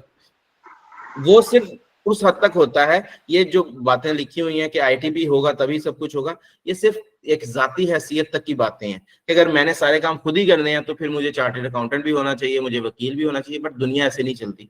दुनिया जो है मिलके चलती है, लोग मिलके काम करते हैं, नेटवर्किंग से करते हैं, कम्युनिटी बना के करते हैं। बिल्कुल ठीक है। इसका मतलब ये है कि हम अपनी कंसल्टेंसी फर्म जो है उस पे फिर खोल सकते हैं और साथ अपने साथ किसी अगर वकील को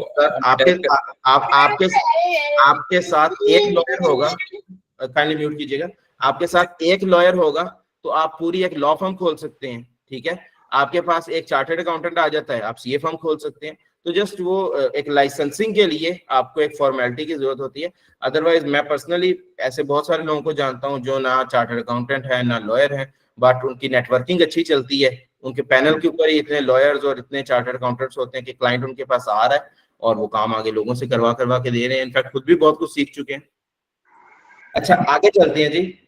डिजिटल मार्केटिंग इस कोर्स का सबसे इंपॉर्टेंट हिस्सा, ना सिर्फ इस कोर्स का सबसे इंपॉर्टेंट हिस्सा बल्कि ओवरऑल जो हमारा 4 to 5 मंथ्स का कोर्स है CTEAC, उसका भी मेन मॉड्यूल जो है वो डिजिटल मार्केटिंग है। डिजिटल मार्केटिंग की जरूरत क्यों पड़ती है, मैं अभी लास्ट जो सर बात कर रहे थे मैं उसी के साथ लिंक करके बात करूंगा कि एक बंदा अकाउंटेंट नहीं है, एक बंदा वकील नहीं है, बट उसने इस काम के अंदर हाथ डाला है, तो उसके पास अगर डिजिटल मार्केटिंग के अच्छे स्किल्स हैं तभी तो उसके पास क्लाइंट्स आएंगे। और इस तरह के छोटे छोटे बच्चे आपको ऐसे मिलेंगे जो कि डिजिटल मार्केटिंग में एक्सपर्ट होंगे। अगर आप उस बच्चे को कहेंगे ना कि मुझे अभी के अभी जो है किसी फलां मुल्क के अंदर से फलां लीड्स चाहिए, लीड्स का मतलब होता है इतने लोगों का डाटा चाहिए, उनकी कॉन्टैक्ट इन्फॉर्मेशन चाहिए, वो आपको एक बच्चा ही जो है वो किसी भी कंट्री की लीड्स निकाल देगा अगर वो डिजिटल मार्केटिंग में एक्सपर्ट है तो। और ये फील्ड इतनी ज्यादा जरूरी है डिजिटल मार्केटिंग में, समझता हूँ कि जितने भी इदारे, अकेडमीज, कॉलेजेस, स्कूल्स क्वालिफिकेशन, जो बेसिक क्वालिफिकेशन है, जो आपकी कॉन्टेक्चुअल क्वालिफिकेशन है वो तो करवा रहे हैं, लेकिन साथ में उसको सेल करना बिल्कुल नहीं सिखा रहे, ठीक है।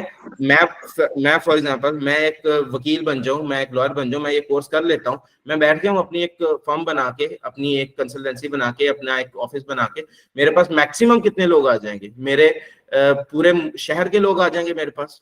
फिर भी पाकिस्तान तो पूरा पड़ा है, मैं उन लोगों तक कैसे पहुंचूंगा, मैं तो कभी पहुंच ही नहीं सकता अगर मैं उन्हीं मीन्स के ऊपर चलता जाऊं जो पुराने चलते आ रहे हैं। मैं दीवारों पे इश्तिहार लगा रहा हूँ, मैं अपने ऑफिस के बाहर एक स्टैंड ही रख लूँ, मैं विजिटिंग कार्ड छपवा लूँ और मैं इंतजार करूँ कि जी शायद मेरे पास लोग आ जाएंगे। ऐसा नहीं होता। जिस तरह का माशरा चल रहा है, जिस तरह का टाइम चल रहा है, उसके साथ पेश करना है, उसके साथ वैसे ही आपने चलना है, आपकी स्पीड भी वैसी ही होनी चाहिए। सो द थिंग इज कि हमारे इस कोर्स के अंदर डिजिटल मार्केटिंग आपको सिखाई जाएगी, ठीक है। मैं ये नहीं कह रहा कि आपको सिर्फ उसका एक टच दे दिया जाएगा कि जी डिजिटल मार्केटिंग कोई चीज होती है और बस वो फिर अब आप निकल पड़ो उसको ढूंढने के डिजिटल मार्केटिंग क्या। नहीं, आपको सिखाई जाएगी।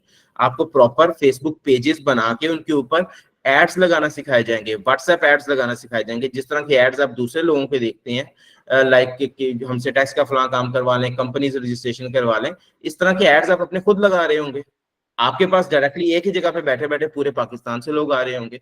इस तरह से काम होता है। इस तरह से आप लोगों को जो है समझ लें कि बजाय ये, वो आपने मशहूर वो मुहावरा सुना होगा कि किसी को कहते हैं मछली देने से बेहतर उसको मछली पकड़ना सिखा दी जाए, तो ये चीज आपको इसमें सिखाई जाएगी। इनकम टैक्स तो वक्त के साथ साथ आप की जो पॉलिश होती रहेगी ये स्किल, लेकिन जो चीज आपको हेल्प आउट करेगी ताकि आपके पास इनकम टैक्स के ज्यादा से ज्यादा क्लाइंट्स आए, ताकि अल्टीमेटली इनकम टैक्स की स्किल पॉलिश हो, वो स्किल है डिजिटल मार्केटिंग, ठीक है। सो इसमें Facebook ads, Google ads, WhatsApp ads वगैरह एक एक चीज आपको सिखाई जाएगी। और हमारे लास्ट के जो 3 से 4 लेक्चर्स होंगे वो प्रॉपर डिजिटल मार्केटिंग के ऊपर होंगे।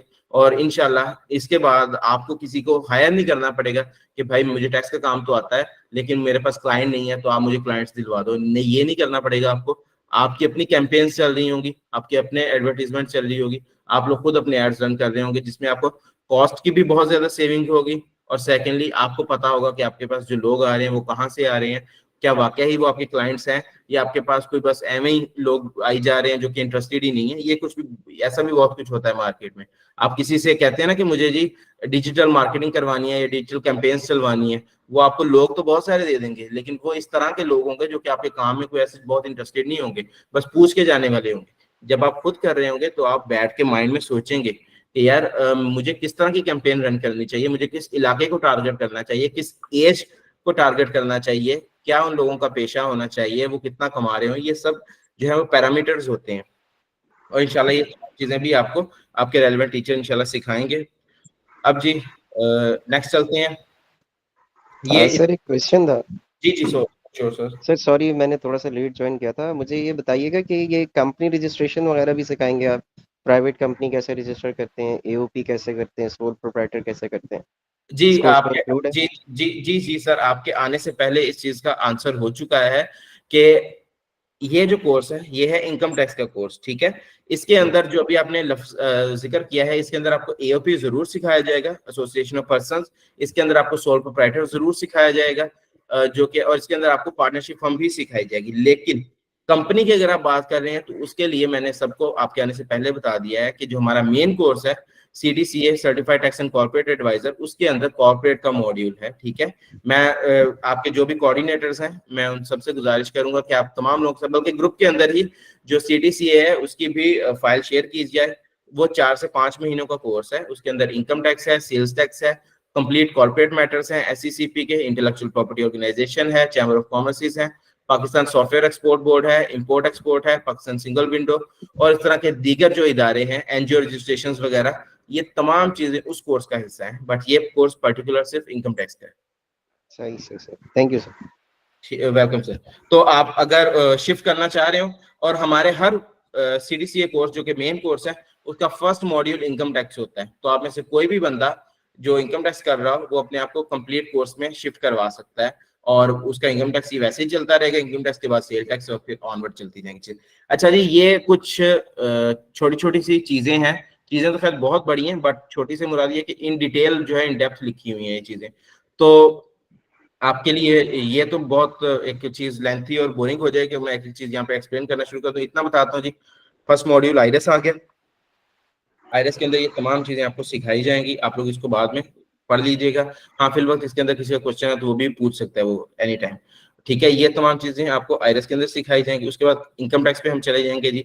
इनकम टैक्स में हम सबसे पहले इनकम टैक्स ऑर्डिनेंस और जितने भी income tax ordinance 2001, income tax rules 2002 ये पढ़ेंगे। रजिस्ट्रेशंस पढ़ेंगे, ये यहाँ पे आ रहा है जी, इंडिविजुअल, एओपी।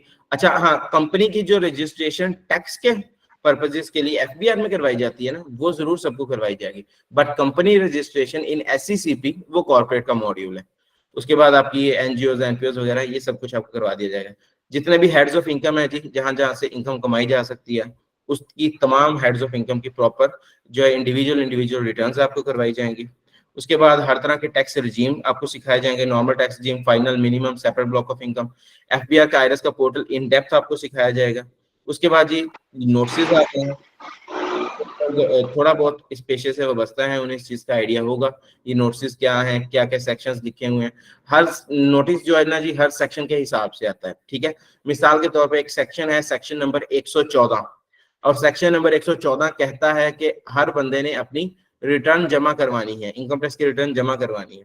तो जो बंदा इनकम टैक्स की रिटर्न जमा नहीं करवाता उसको फिर सेक्शन 114(4) के हिसाब से नोटिस आ जाता है। तो फिर हम लोग ये कहते हैं जी कि सेक्शन 114(4) का नोटिस आ गया है, तो हमें ये पता होता है कि अच्छा 114(4) का मतलब ये होगा कि रिटर्न जमा करवाई जाए, क्योंकि हर चीज को लिंक किया गया है, उन्होंने एक नंबर अलॉट कर दिया है, एक सेक्शन अलॉट कर दिया हुआ है, तो ये वो चीज है। तो इसी तरह से आपको जितने भी नोटिस करवाए जाएंगे उनके साथ प्रॉपर उनके सेक्शंस होंगे, सेक्शन वाइज नोटिस करवाए जाएंगे।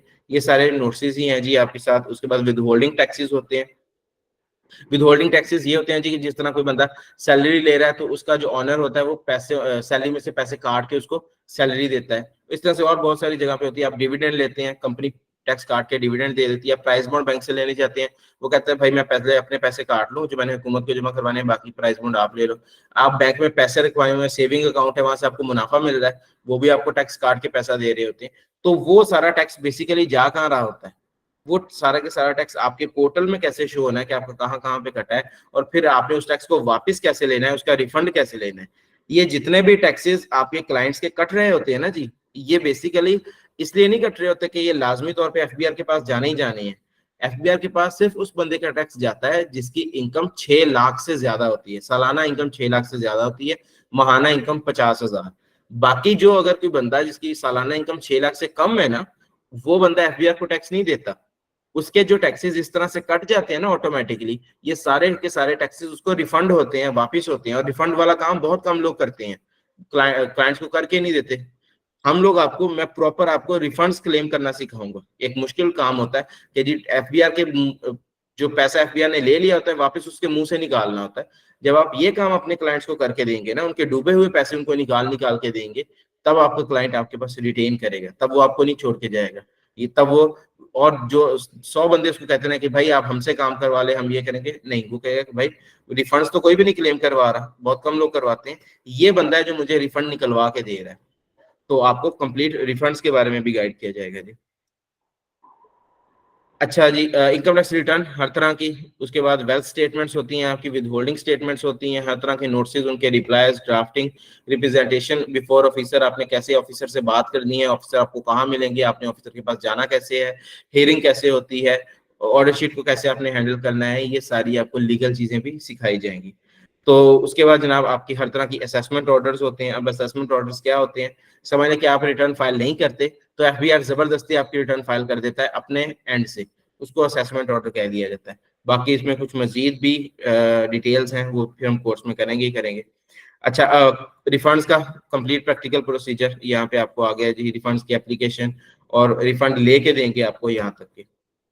उसके बाद जनाब हमारी अपील्स आ जाएंगी, ठीक है, जिसके अंदर आपके वो डिफरेंट फॉर्म्स ऑफ अपील्स होंगी, उनकी अमेंडमेंट करना, उनकी ड्राफ्टिंग करना, उनके grounds of appeal banana, stay applications वगैरह फाइल करना, स्टे लेके देना, एक्सटेंशंस करवाना, ये तमाम चीजें with case studies, relevant study material, और ये तमाम चीजें इसके अंदर शामिल होगी। लास्ट पे आ गया जी डिजिटल मार्केटिंग, आपको पहले बता चुका हूँ, जिसके अंदर आपके पास Facebook page formation, Facebook ads, Facebook groups बनाना, ग्रुप्स को रीच दिलवाना, ग्रुप्स के अंदर मेंबर्स को ऐड करवाना, व्हाट्सएप एड्स, उसके बाद व्हाट्सएप और फेसबुक दोनों में ऑटोमेशन, ऑटोमेटिकली आपके एड्स चल रहे होंगे, आपके पास क्लाइंट्स आ भी रहे होंगे और रिप्लाईज वगैरह उन्हें जनरेट हो जाना। उसके बाद गूगल एड्स, और गूगल एड्स में गूगल शीट्स वगैरह, ये सारी चीजें डिजिटल मार्केटिंग का हिस्सा है। ये आप जब ये तमाम चीजें हासिल कर लेंगे, सीख चुके होंगे, तो इंशाल्लाह फिर आपको टैक्स की कंसल्टेंसी में मसला नहीं आएगा। उसके बाद जी मिशन विजन, ये तो खैर पढ़ने वाली बातें हैं, आप लोग पढ़ लीजिएगा, फाइल आपके साथ आई थिंक शेयर कर दी गई होगी या कर दी जाएगी। और कॉन्टैक्ट इन्फॉर्मेशन की बात करूं जी, तो ये हमारी कॉन्टैक्ट इन्फॉर्मेशन है, 412E ऑफिस नंबर है हमारा, अल्लाह चौक जोहर टाउन में, कोई भी बंदा विजिट कर सकता है। कॉन्टैक्ट करना है तो इन नंबर्स पे कॉन्टैक्ट किया जा सकता है। वापिस आते हैं तो एक दो चीजें हैं जो मैं क्लियर करता चलूं। मिस ने क्वेश्चन किया था जी कि क्या आप लोग हमें इसके अंदर प्रैक्टिकली आप लोगों का सिखाने का तरीकाकार क्या होगा, क्या आप लोगों ने कोई डमी पोर्टल बनाया हुआ है इस चीज का। तो वैसे तो ये बात बहुत कॉम्प्लेक्स है, लेकिन मैं फिर भी आप लोगों को समझाना चाहूंगा कि डमी पोर्टल बेसिकली किसी का नहीं होता। डमी पोर्टल एक समझ लें कि एक धोखा या फ्रेब भी कहा जा सकता है। हर आप में से कुछ लोग इस चीज से जरूर वाकिफ होंगे, पढ़े लिखे लोग हैं आप लोग, माशाल्लाह एडवोकेट्स हैं। हर चीज के, हर एब्स्ट्रैक्ट प्रॉपर्टी के, हर इंटेलेक्चुअल प्रॉपर्टी के कुछ कॉपीराइट्स होते हैं, कुछ लॉज होते हैं। आइरस जो पोर्टल है, जो मैंने आप लोगों के सामने खोल के दिखाया है, इसके तमाम इंटेलेक्चुअल राइट्स एफबीआर के पास है। कोई बंदा पाकिस्तान में इसका डमी पोर्टल बनाकर फिर उसको प्रॉपर यूज करवाए, और वो भी पब्लिकली यूज करवाए, ठीक है, और ना वो भी बगैर किसी इजाजत के, तो वो चीज बिल्कुल भी पॉसिबल नहीं होती। हाँ, अगर इस तरह का कुछ शो किया जा भी रहा है तो वो भी सिर्फ और सिर्फ एक तरह से समझ लें आप धोखा होता है। बहुत कॉम्प्लेक्स पोर्टल है आइरस, जितनी चीजें हैं ये भी सिर्फ हमने इनकम टैक्स में देखी हैं, इससे 10 गुना ज्यादा चीजें सेल टैक्स में है, फिर आगे और कितने टैक्सेस हैं। तो इंतहाई कॉम्प्लेक्स पोर्टल है, खाली एफबीआर को बनाने में 3-3, 4-4 साल लग जाते हैं ये पोर्टल बनाने में। तो मैं नहीं समझता कि कोई भी इदारा जो है इसको एक मिनिमम टाइम के अंदर इसका डमी पोर्टल क्रिएट करके मार्केट में ले और कहे कि भाई आओ सारे से काम करो। एफबीआर कभी भी इस चीज के लिए किसी को इजाजत नहीं देगा। क्यों?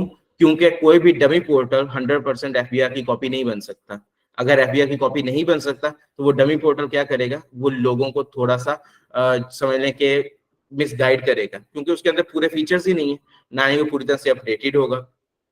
तो बाकी आप लोगों को मेरी तरफ से आप लोगों को प्रॉपर एक ये फ्रीडम है, अगर के कहीं पर भी आपको ऐसा लगता है कि नहीं ये चीज़ अवेलेबल है, तो उस चीज़ को ज़रूर आप लोग समझें कि अचीव करें, उस चीज़ को हासिल करें, उस मौके को हासिल करें, ताकि अगर आप के पास ज़्यादा सीखने की अपॉर्चुनिटी मिलती है तो बोले हमारे पास सिखाने का क्या तरीकाकार होगा जी। हम लोग आपसे पहले जो स्टूडेंट्स आ रहे हैं, जो आपसे पहले कर रहे हैं, हम लोग प्रैक्टिकली काम करते हैं। हमारे पास अपनी फर्म के क्लाइंट्स होते हैं, बिकॉज हमारे पास प्रॉपर सीए फर्म है साथ, तो हम अपनी फर्म के जो क्लाइंट्स होते हैं, क्लाइंट्स का डाटा शेयर करते होते हैं। जो हमारे पास रिटर्न्स आ रही होती हैं, जो हमारे पास नोट्स वगैरह का काम आ रहा होता है, वो हम अपने स्टूडेंट्स के साथ शेयर करते हैं एज एन असेसमेंट। ठीक है, as an assessment, as an practice, ये तमाम लॉगिन डिटेल्स आपके साथ शेयर कर दी जाती हैं टेम्पोरेरीली। ठीक है, उसके बाद आप उसके ऊपर काम करते हैं। काम करने के बाद सबमिशन से पहले पहले जो आपके टीचर होते हैं, ये जो भी आपके साथ उस टाइम चार्टर्ड अकाउंटेंट लिंक होते हैं पर उस स्पेसिफिक एक्टिविटी के लिए, वो उस चीज़ को ओवरसी करते हैं, देख लेते हैं, इन्विजिलेट कर लेते हैं।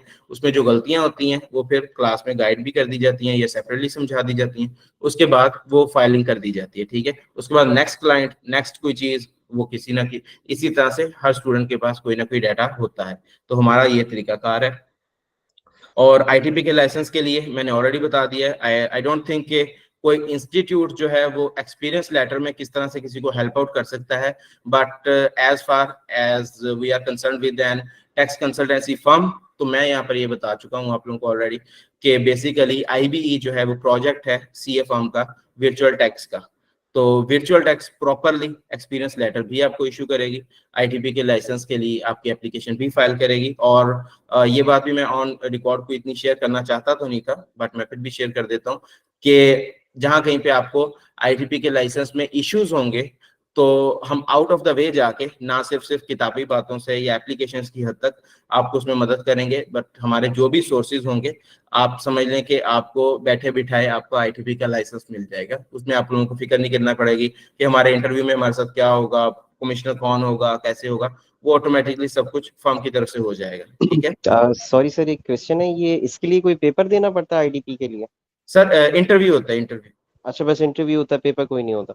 नहीं, आपने एप्लीकेशन फाइल करनी होती है। मैं अगर आपने लेट ज्वाइन किया तो मैं पहले बता चुका हूं, सॉरी सर, जी क्वालिफिकेशन होनी चाहिए। क्या होनी चाहिए मिनिमम क्वालिफिकेशन? सर 14 साल क्वालिफिकेशन में आपने अकाउंट्स और टैक्सेशन पढ़ी हो, जिस तरह बीकॉम होता है। सही है, सही है सर। तो उसके लिए जी आपको आईटीपी का लाइसेंस मिल जाता है। अच्छा जी, ये पोर्टल है एफबीआर का, ये भी आपको दिखा चुका हूँ, इनकम टैक्स ऑर्डिनेंस आपके साथ शेयर कर दिया। अच्छा, साथ ही साथ मैं आपको एलएमएस जो है आईबीई का, वो भी मैं आपके साथ शेयर करता चलूं। सर ये इसका फायदा क्या होता है आईटीपी करने का? सॉरी मैंने लेट ज्वाइन किया था, थोड़ा सा बता दें। ठीक है जी, मैं आपको जल्दी से बताता हूँ। जितना भी काम होता है जी टैक्स की फाइलिंग का, वो हर बंदे ने अपने अपने एंड से करना होता है, हर क्लाइंट ने खुद ही करना होता है। एफबीआर की ये अजम्पशन है, क्योंकि टैक्स फाइलिंग में हर बंदे की अपना जाती सीएनआईसी होता है, जाती पासवर्ड होता है। ये मैं बात पहले बता चुका था। तो जैसे कि अभी मैं आपको दिखाऊं, तो ये देखें, ये आइडस के डिफरेंट लॉगिन्स हैं, तो हर बंदे का अपना सीएनआईसी उसका लॉगिन है।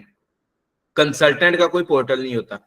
अगर कोई बंदा आपको ये चीज कहे कि भाई मैं कंसल्टेंट हूँ, मेरे पास कोई एफबीआर ने पोर्टल दिया हुआ है, मैं उसके अंदर से काम करता हूँ, तो काइंडली किसी की बातों में ना आइएगा। इस तरह से बोलते हैं डिफरेंट कंसल्टेंट्स के, नहीं जी फलां बंदा तो ऐसे काम नहीं करता, मैं तो रजिस्टर्ड कंसल्टेंट हूँ। ऐसा कुछ नहीं होता।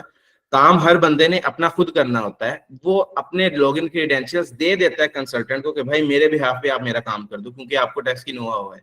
हाँ, आईटीपी के लाइसेंस की कहाँ जरूरत पड़ती है? जब आपने केसेस की पैरवी करनी होती है ना, एफबीआर आपके क्लाइंट पे केस कर देता है, या आपका क्लाइंट जो है वो एफबीआर के खिलाफ अपील करना चाहता है, अदालत में जाना चाहता है, तो इसमें टैक्स की जेली अदालतें होती हैं जिनमें सिर्फ टैक्स का ही काम होता है। उन्हें कमिश्नर अपील्स कहा जाता है या पहले ट्रिब्यूनल कहा जाता है। वहां पर बंदे को अपीयर होने के लिए या तो वकील होना चाहिए या फिर आईटीपी होना चाहिए, इनकम टैक्स प्रैक्टिशनर। कुछ लोग इसको टैक्स वकील भी बोल लेते हैं। बेसिकली ये जो टैक्स वकील है वो आईटीपी होता है। Thank you sir. Sir hello जी सर। जी जी जी जी जी श्योर। बिन एडवोकेट क्या ये लाइसेंस हमारे लिए भी लाजमी बेनिफिट दे सकता है हमें? सर लॉयर्स के लिए? जी जी, जो अभी जो सर्टिफिकेट की आप बात कर रहे हैं। नहीं नहीं सर, लॉयर्स को सर्टिफिकेट की जरूरत नहीं होती। आपका जो आपकी अपनी जो एडवोकेट हैं आप, आपके पास जो अपना बार का लाइसेंस होता है वो सबसे ऊपर होता है। सर मीन्स उसके लिए आईबीसी की जरूरत नहीं है? नहीं सर, आईटीपी की जरूरत नहीं है। आईटीपी मैं बता रहा हूँ उसको जरूरत है जो वकील नहीं है। जी जी, एनी अदर क्वेश्चन? कोई और सवाल पूछना चाह रहे थे भाई? सर अगर कोई आपके साथ है, जैसे आपने बात की है कि टीम मेंबर आप ऐड हो जाता है, अगर कोई आपके साथ वकील ऐड हो जाता है तो वो ये वाले अपील्स वगैरह वाले मैटर्स देख सकता है ना, तो आप दूसरा बंदा जो है वो दूसरे मामला देखता रहे रिटर्निंग के 100% हवाले सर से। ऐसे ही होता है। मैं आपको बल्कि गाइड करता चलूं कि जो बड़ी बड़ी सीए फर्म्स होती हैं ना, चार्टर्ड अकाउंटेंट फर्म्स होती हैं, उनके पास वो ठीक है। खुद लिटिगेशन में नहीं जाते। फॉर एग्जांपल हाई कोर्ट में किसी कंपनी का केस चला गया है, तो हाई कोर्ट में चार्टर्ड अकाउंटेंट तो नहीं जाएगा ना वहां पे, या सुप्रीम कोर्ट में लिटिगेशन के लिए वो नहीं जाएगा। वो क्या करते हैं, वो अपने साथ एक वकील को ही लेके जाते हैं हमेशा। वकील ही वहां पे जाके पैरवी कर रहा होता है, वकील ही वहां पे जाके जिला कर रहा होता है। चार्टर्ड अकाउंटेंट सिर्फ साथ में असिस्टेंस के लिए जा रहा होता है। अब मैं यहाँ पे वर्ड यूज करना चाह रहा हूँ, आप समझ लें कि चार्टर्ड अकाउंटेंट वहां पे बतौर मुंशी जा रहा होता है, असल काम वहां पे वकील का ही होता है, लिटिगेशन उनका काम है। तो सर ये जो टैक्स लॉयर भी होते हैं, जो अगर वो उस फील्ड के होंगे तो वही कर जाके हायरिंग कर सकते हैं ना? बिल्कुल कर सकते हैं। उसी के लिए मैंने आपको बताया है कि लॉयर के लिए स्पेसिफिकली, हाँ कुछ लोग ऐसा होता है एलएलएम में जाके आप लोग टैक्स में स्पेशलाइजेशन कर सकते हैं आफ्टर एलएलबी, बट फिल वक्त जो चीज ज्यादा बेनिफिशियल है शॉर्ट टाइम में, जो बड़ा स्किल है, वो ये होता है कि आप लॉयर हो, आप आए, आप एक शॉर्ट कोर्स करें टैक्सेशन में और साथ साथ काम शुरू करें, चीजें सीखते जाएं। एक दिन आएगा कि आप इस चीज के लिए भी हल होंगे कि आपको चार्टर्ड अकाउंटेंट्स अपने साथ लेके जा रहे होंगे। ठीक है, मतलब ये वाला कोर्स हम रिकमेंड कर सकते हैं अपने साथ भी किसी बंदे को जो लॉयर होगा? 100% सर, आप जरूर करें। आप उन्हें ये चलें, चीजें जब आ ठीक है जाएंगी। सर। ठीक है, अच्छा जी। तो वही ना सर, मैं जी, इंशाल्लाह जो है ना 2 in 1 बेनिफिट लेना चाह रहा हूँ यहाँ पे ना। नहीं नहीं जरूर सर, आप करें। और इसके अलावा साथ में आपको ये भी बेनिफिट मिल जाता है, जब आप फर्म के साथ जुड़ जाएंगे ना वर्चुअल टैक्स के साथ, तो आप हर तरह का बेनिफिट हमसे भी ले सकते हैं। आप हमारे जो लॉयर्स हमारे साथ हैं वो भी आपको असिस्ट करने के लिए हमेशा तैयार होंगे। चलें, thank you sir, thank you very much. Sorry जी, मैं फर्दर क्वेश्चन लेने से पहले सर आपकी एक सेकंड सर, शहरियार सर, मैं फर्दर क्वेश्चन लेने से पहले एक दो चीजें सिर्फ गाइड करता चलो।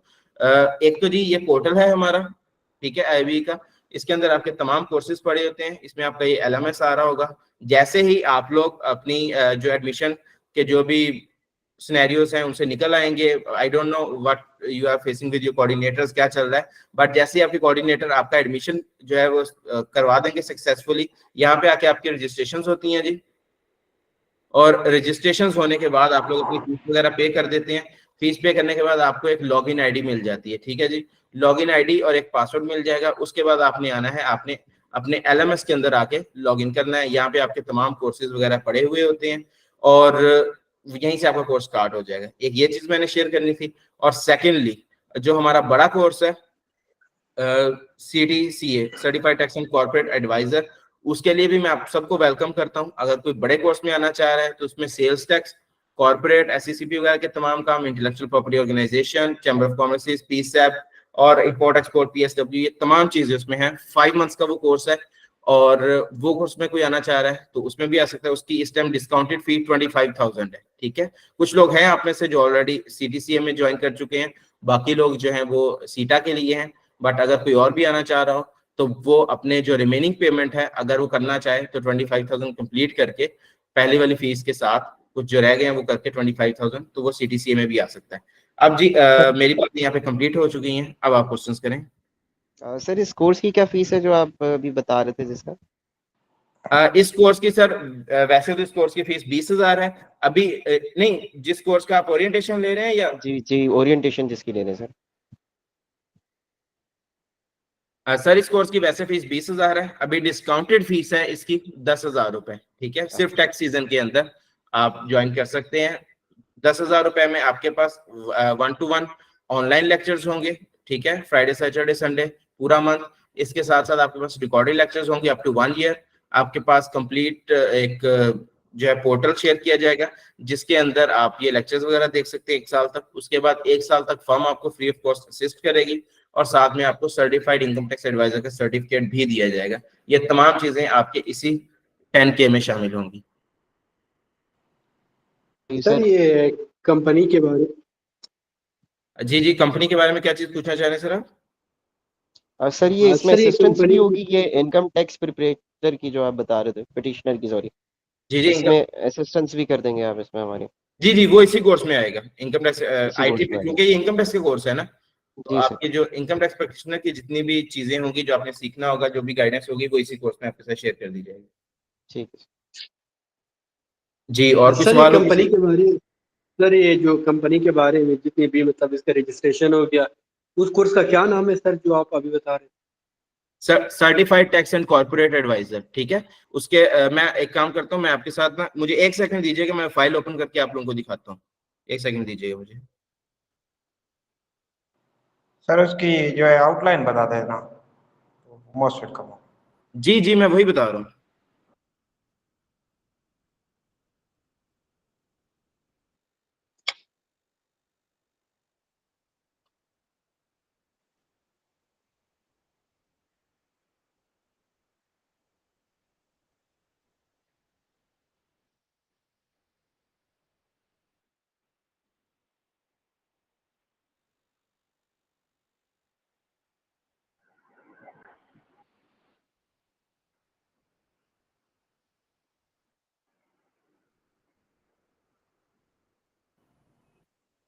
जी ये मैं फाइल आप लोगों के साथ शेयर कर रहा हूँ, ग्रुप में भी शेयर कर देता हूँ और आप लोगों को ये मैं यहाँ पर दिखा भी रहा हूँ। तो कंफर्म कीजिएगा जी, स्क्रीन शेयर हो रही है आप लोगों के साथ?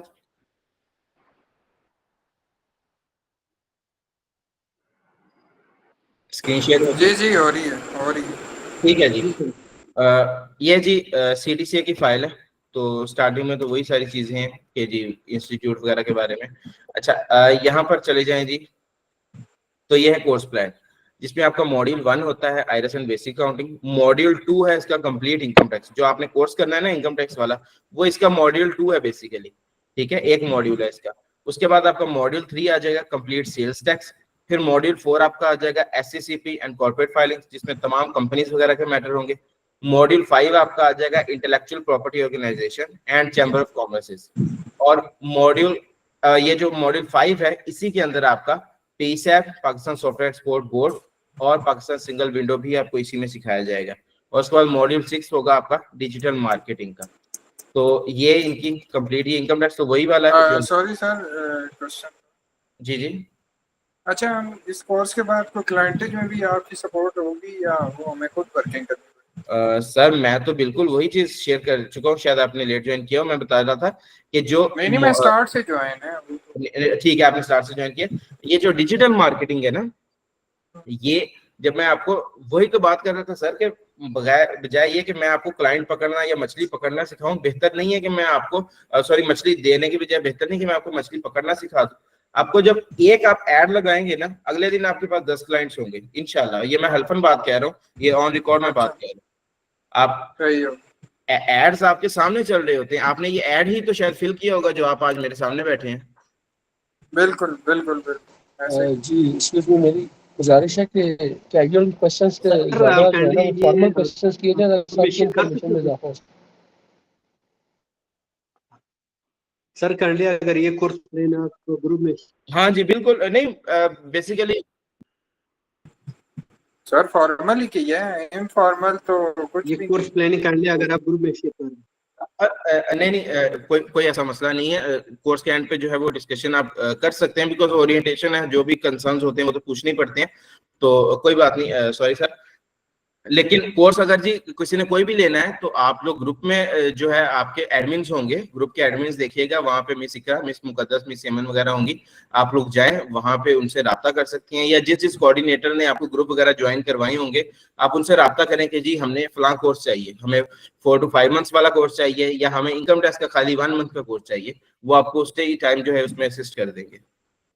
सर एक जो है 4 to 5 मंथ है, दूसरा कितना का है सर? 1 मंथ का? हाँ जी, इनकम टैक्स वाला आपका 1 मंथ का कोर्स है, और ये वाला जिसकी आउटलाइन आपके सामने अभी चल रही है ये 5 मंथ्स का कोर्स है। सर ये 5 मंथ का क्लासेस की टाइम इनकम टैक्स कंप्लीट कितना शेड्यूल है?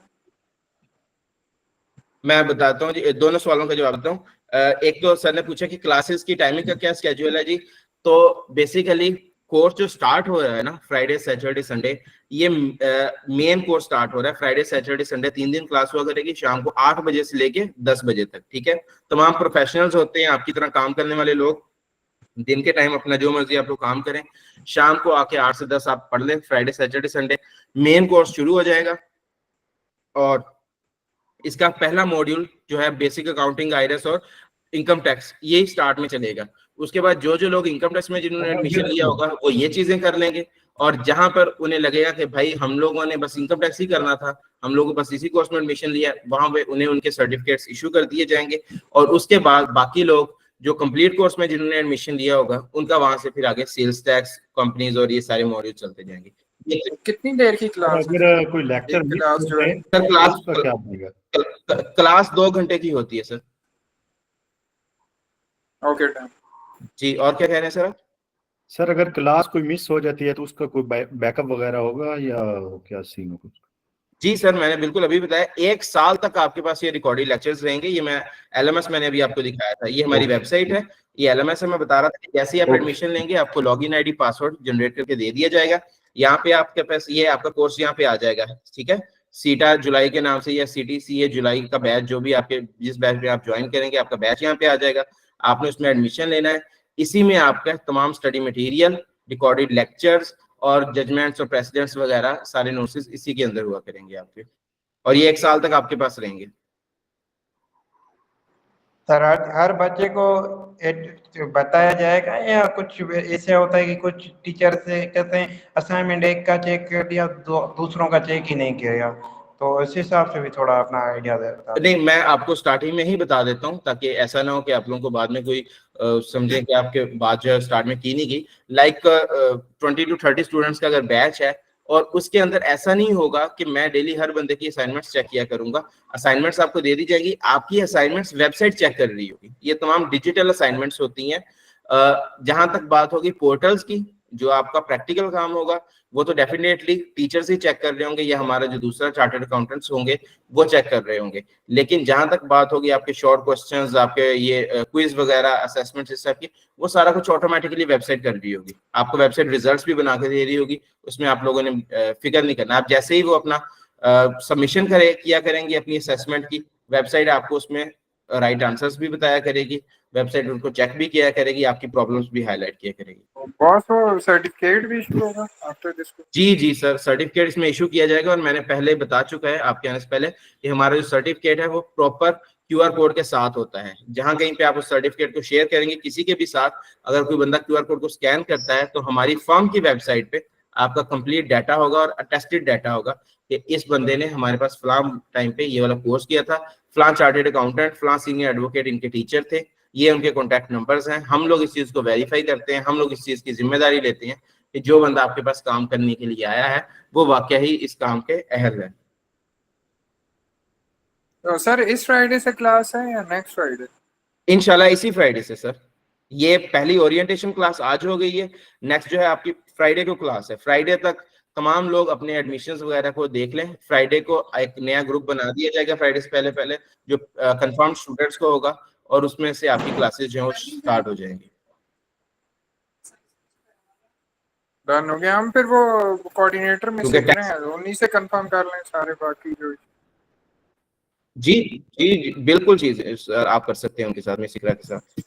ओके सर, ये जो भी हमारा कंसल्टेंट होगा, अगर हमें उसकी बात नहीं समझ में आ रही तो कोई और अल्टरनेटिव दिया जाएगा या सेम ही रहेगा? सर जो आपके टीचर होंगे?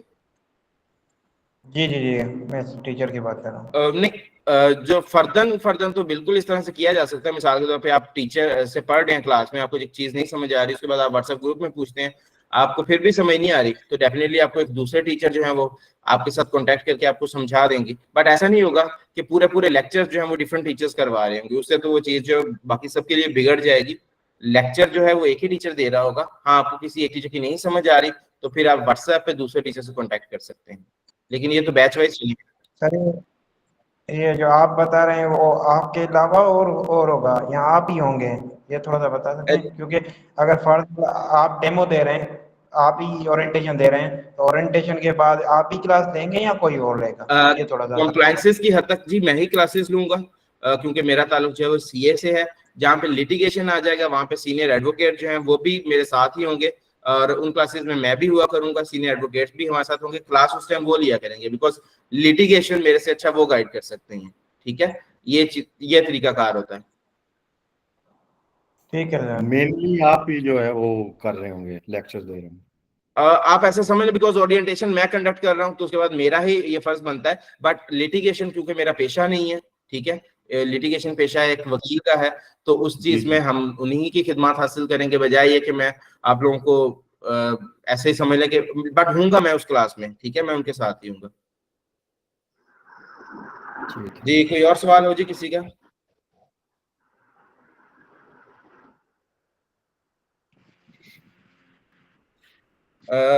आई थिंक जी सवालात मुकम्मल हो सर चुके ये हैं। वेबसाइट काइंडली तो दोबारा दिखा दीजिएगा जो आप लोगों की वेबसाइट है। जी ये वेबसाइट है हमारी, वेबसाइट भी आपके साथ शेयर कर दी जाएगी, हर चीज ग्रुप में शेयर कर दी जाएगी, अभी वेबसाइट का लिंक भी भेज दिया जाएगा। आपने जब आप अपने कोऑर्डिनेटर से बात करेंगे तो वो आपको दो चीजें कह सकते हैं, या तो वो आपको कहेंगे कि आप वेबसाइट पे जाएं रजिस्ट्रेशंस में और वहां पे जाके खुद को रजिस्टर कर लें, ठीक है, और आके बैंक में फी डिपॉजिट करवा के रिसीट शेयर कर दें तो आपका एडमिशन हो जाएगा। अगर आप खुद से रजिस्ट्रेशन नहीं कर सकते तो आपने क्या करना है, कोऑर्डिनेटर को अपना डाटा प्रोवाइड कर देना, जिसमें आपका नाम, फादर नेम, आपका ईमेल, आपका व्हाट्सएप नंबर, आपकी लोकेशन, ये चीजें आपने, यानी जो जो चीजें इस फॉर्म के अंदर लगती हैं, ठीक है, वो आपने प्रोवाइड कर देनी है। वो आपका फॉर्म फिल करके फीस आप डिपॉजिट करवा देंगे, आपका एडमिशन हो जाएगा। अच्छा, कोर्स सिलेक्ट करने के बारे में भी अगर किसी को इशू, ज्यादा बेहतर ये आप कोऑर्डिनेटर से करवा लें, वो बेटर कर देंगे आपको। अदरवाइज ये तमाम कोर्सेज आ रहे होते हैं जी यहाँ पर। ये CTAC जो है ये पूरे 4 मंथ का कोर्स है जो बड़े वाला है, सीटा 1 मंथ का है, और इसके अलावा भी अगर आप किसी कोर्स में आना चाहें तो उसमें भी आ सकते हैं, बट फिल वक्त ये 2 कोर्सेज मैं ऑफर कर रहा हूँ आपको, सीटा और CTAC 4 मंथ्स वाला। जी एनीवन, कोई और क्वेश्चन हो किसी का? सर मेरा क्वेश्चन ये था कि जो आप हमें सर्टिफिकेट प्रोवाइड कर रहे हैं इससे क्या बेनिफिट होगा? सर अभी मैं बता के छेले मैं आपको दोबारा बताता हूँ। मैं ये कह रहा हूँ कि सर्टिफिकेट एक होता है बिल्कुल सर्टिफिकेट ऑफ कंप्लीशन, कागज का सर्टिफिकेट होता है, हमारा ऐसा नहीं होता। हम लोग आपको हार्ड फॉर्म में सर्टिफिकेट भी आपके होम एड्रेस पे डिलीवर करेंगे, आपको डिजिटल सर्टिफिकेट भी देंगे, लेकिन हमारा जो भी सर्टिफिकेट होगा उसके ऊपर आपका एक कोड होगा, QR कोड होगा, जो कि मोबाइल से स्कैन होता है। जब उस कोड को मोबाइल से स्कैन किया जाता है ना, तो हमारी वेबसाइट ओपन हो जाएगी, और वेबसाइट का वो पेज ओपन होगा जिसके ऊपर आपका डाटा होगा। सर आपका नाम क्या है, काइंडली बताइए। सर मेरा नाम एडी मलिक। जी एडी मलिक साहब, आपकी आईडी वहां पे ओपन हो जाएगी, ठीक है, वहां पे कंप्लीट आपकी डिटेल्स लिखी होंगी कि एडी मलिक साहब ने किस बैच में ये कोर्स ज्वाइन किया था, आपका किस किस मॉड्यूल में क्या क्या स्कोर रहा है, क्या आपकी एक्सपर्टीज है, असेसमेंट्स में आपका क्या स्कोर है, किस टीचर ने आपको पढ़ाया था, उस टीचर की जाती हैसियत क्या है, क्या वो चार्टर्ड अकाउंटेंट थे, क्या वो सीनियर एडवोकेट थे, ये तमाम चीजें उस एक QR कोड को स्कैन करने से निकल आएंगे, ठीक है।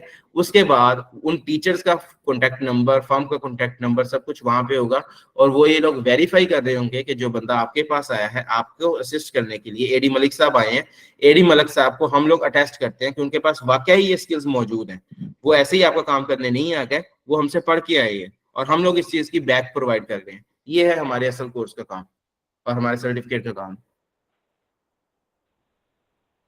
Thank you sir. जी यू आर वेलकम। जी एनीवन एल्स, किसी और का कोई सवाल हो, किसी भी तरह का आपका सवाल हो, आपके माइंड में कोई कंफ्यूजन चल रही है तो आप लोग पूछ सकते हैं जी।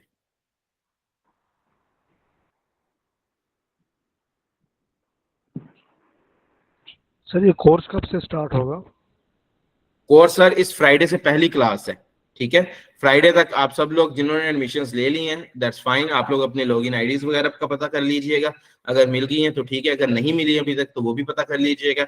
और जिन लोगों ने अभी तक शायद फी वगैरह का प्रोसीजर अपना कंप्लीट नहीं किया, उनसे यही रिक्वेस्ट है कि वो एज सुन एज पॉसिबल अपनी फी वगैरह जो है वो सबमिट करें। और यहाँ पे अगर कोऑर्डिनेटर्स मौजूद हैं जी, तो मैं उनसे ये रिक्वेस्ट करूंगा कि जिन लोगों ने, आपके पास दूसरे लोग भी शायद राब्ता करेंगे मजीद एडमिशंस के लिए, बट जिन लोगों ने ओरिएंटेशन अटेंड किया है मैक्सिमम अपॉर्चुनिटी इन्हें दीजिएगा।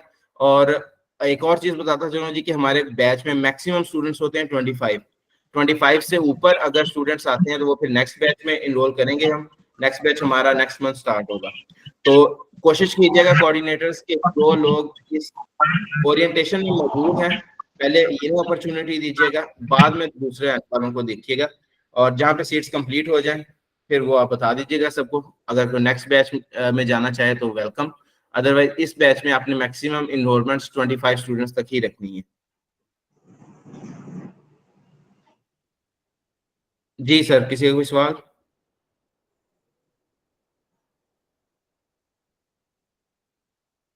चलें जी, मैं एज्यूम करता हूँ कि आप लोगों के सवाल जो हैं वो ख़त्म हो गए हैं, और फिर भी अगर किसी को कोई कंफ्यूजन हो, किसी किस्म का भी कोई इशू हो, आप जी शाहनवाज साहब।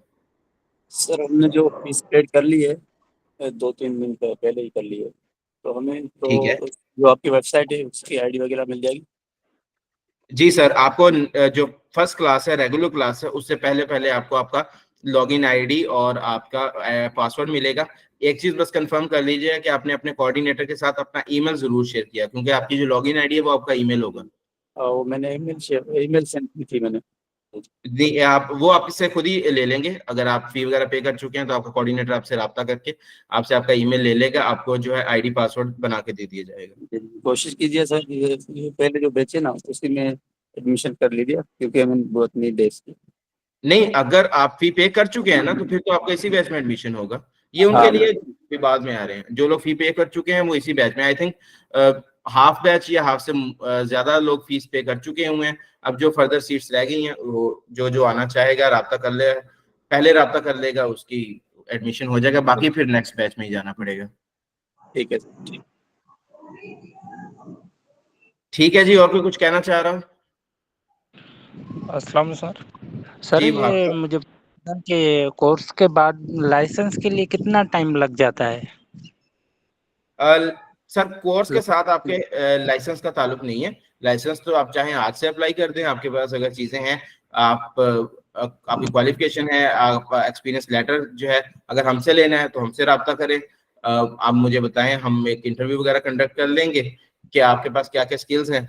अगर नहीं, आप कहते हैं कि नहीं मैं पहले सीखूंगा तभी मैं इस चीज के काबिल हूँगा, तो 1 मंथ का कोर्स है। कोर्स के फौरन बाद आपकी एप्लीकेशन फाइल कर देंगे। एप्लीकेशन फाइल करने के बाद मैक्सिमम आपको अगर टाइम लगेगा तो वो 1 मंथ का टाइम लग सकता है।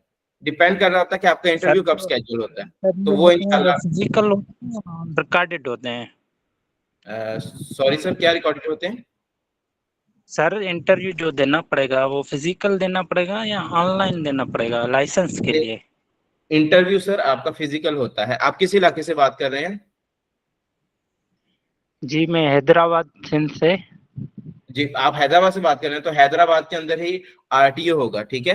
हैदराबाद के अंदर एक आरटीओ होता है, रीजनल टैक्स पेयर ऑफिस होता है। आपके आरटीओ में आपके कमिश्नर बैठते होंगे, ठीक है, और वो कमिश्नर साहब आपका इंटरव्यू करेंगे। आपकी एप्लीकेशन भी वहीं पे फाइल होनी है और आपका इंटरव्यू भी वहीं पे होना है और आपको लाइसेंस भी वहीं से मिलना है। Thank you sir, thank you. Welcome sir. ठीक है जी, फिर इजाजत चाहूंगा। बहुत अच्छा लगा आप सब लोग आए, अपना टाइम निकाल के आए। मैं दोबारा से आप सब लोगों का शुक्रिया अदा करना चाहूंगा। आजकल के मुश्किल टाइम्स में हर बंदे का वक्त कीमती होता है और ये वक्त तो खासतौर पे आराम का वक्त होता है। बट अगर आप लोग अपनी तालीम के हसूल के लिए वक्त निकाल के आए हैं तो आप सब लोगों को बहुत बहुत शुक्रिया। इजाजत दीजिएगा, बहुत शुक्रिया, अल्लाह हाफिज।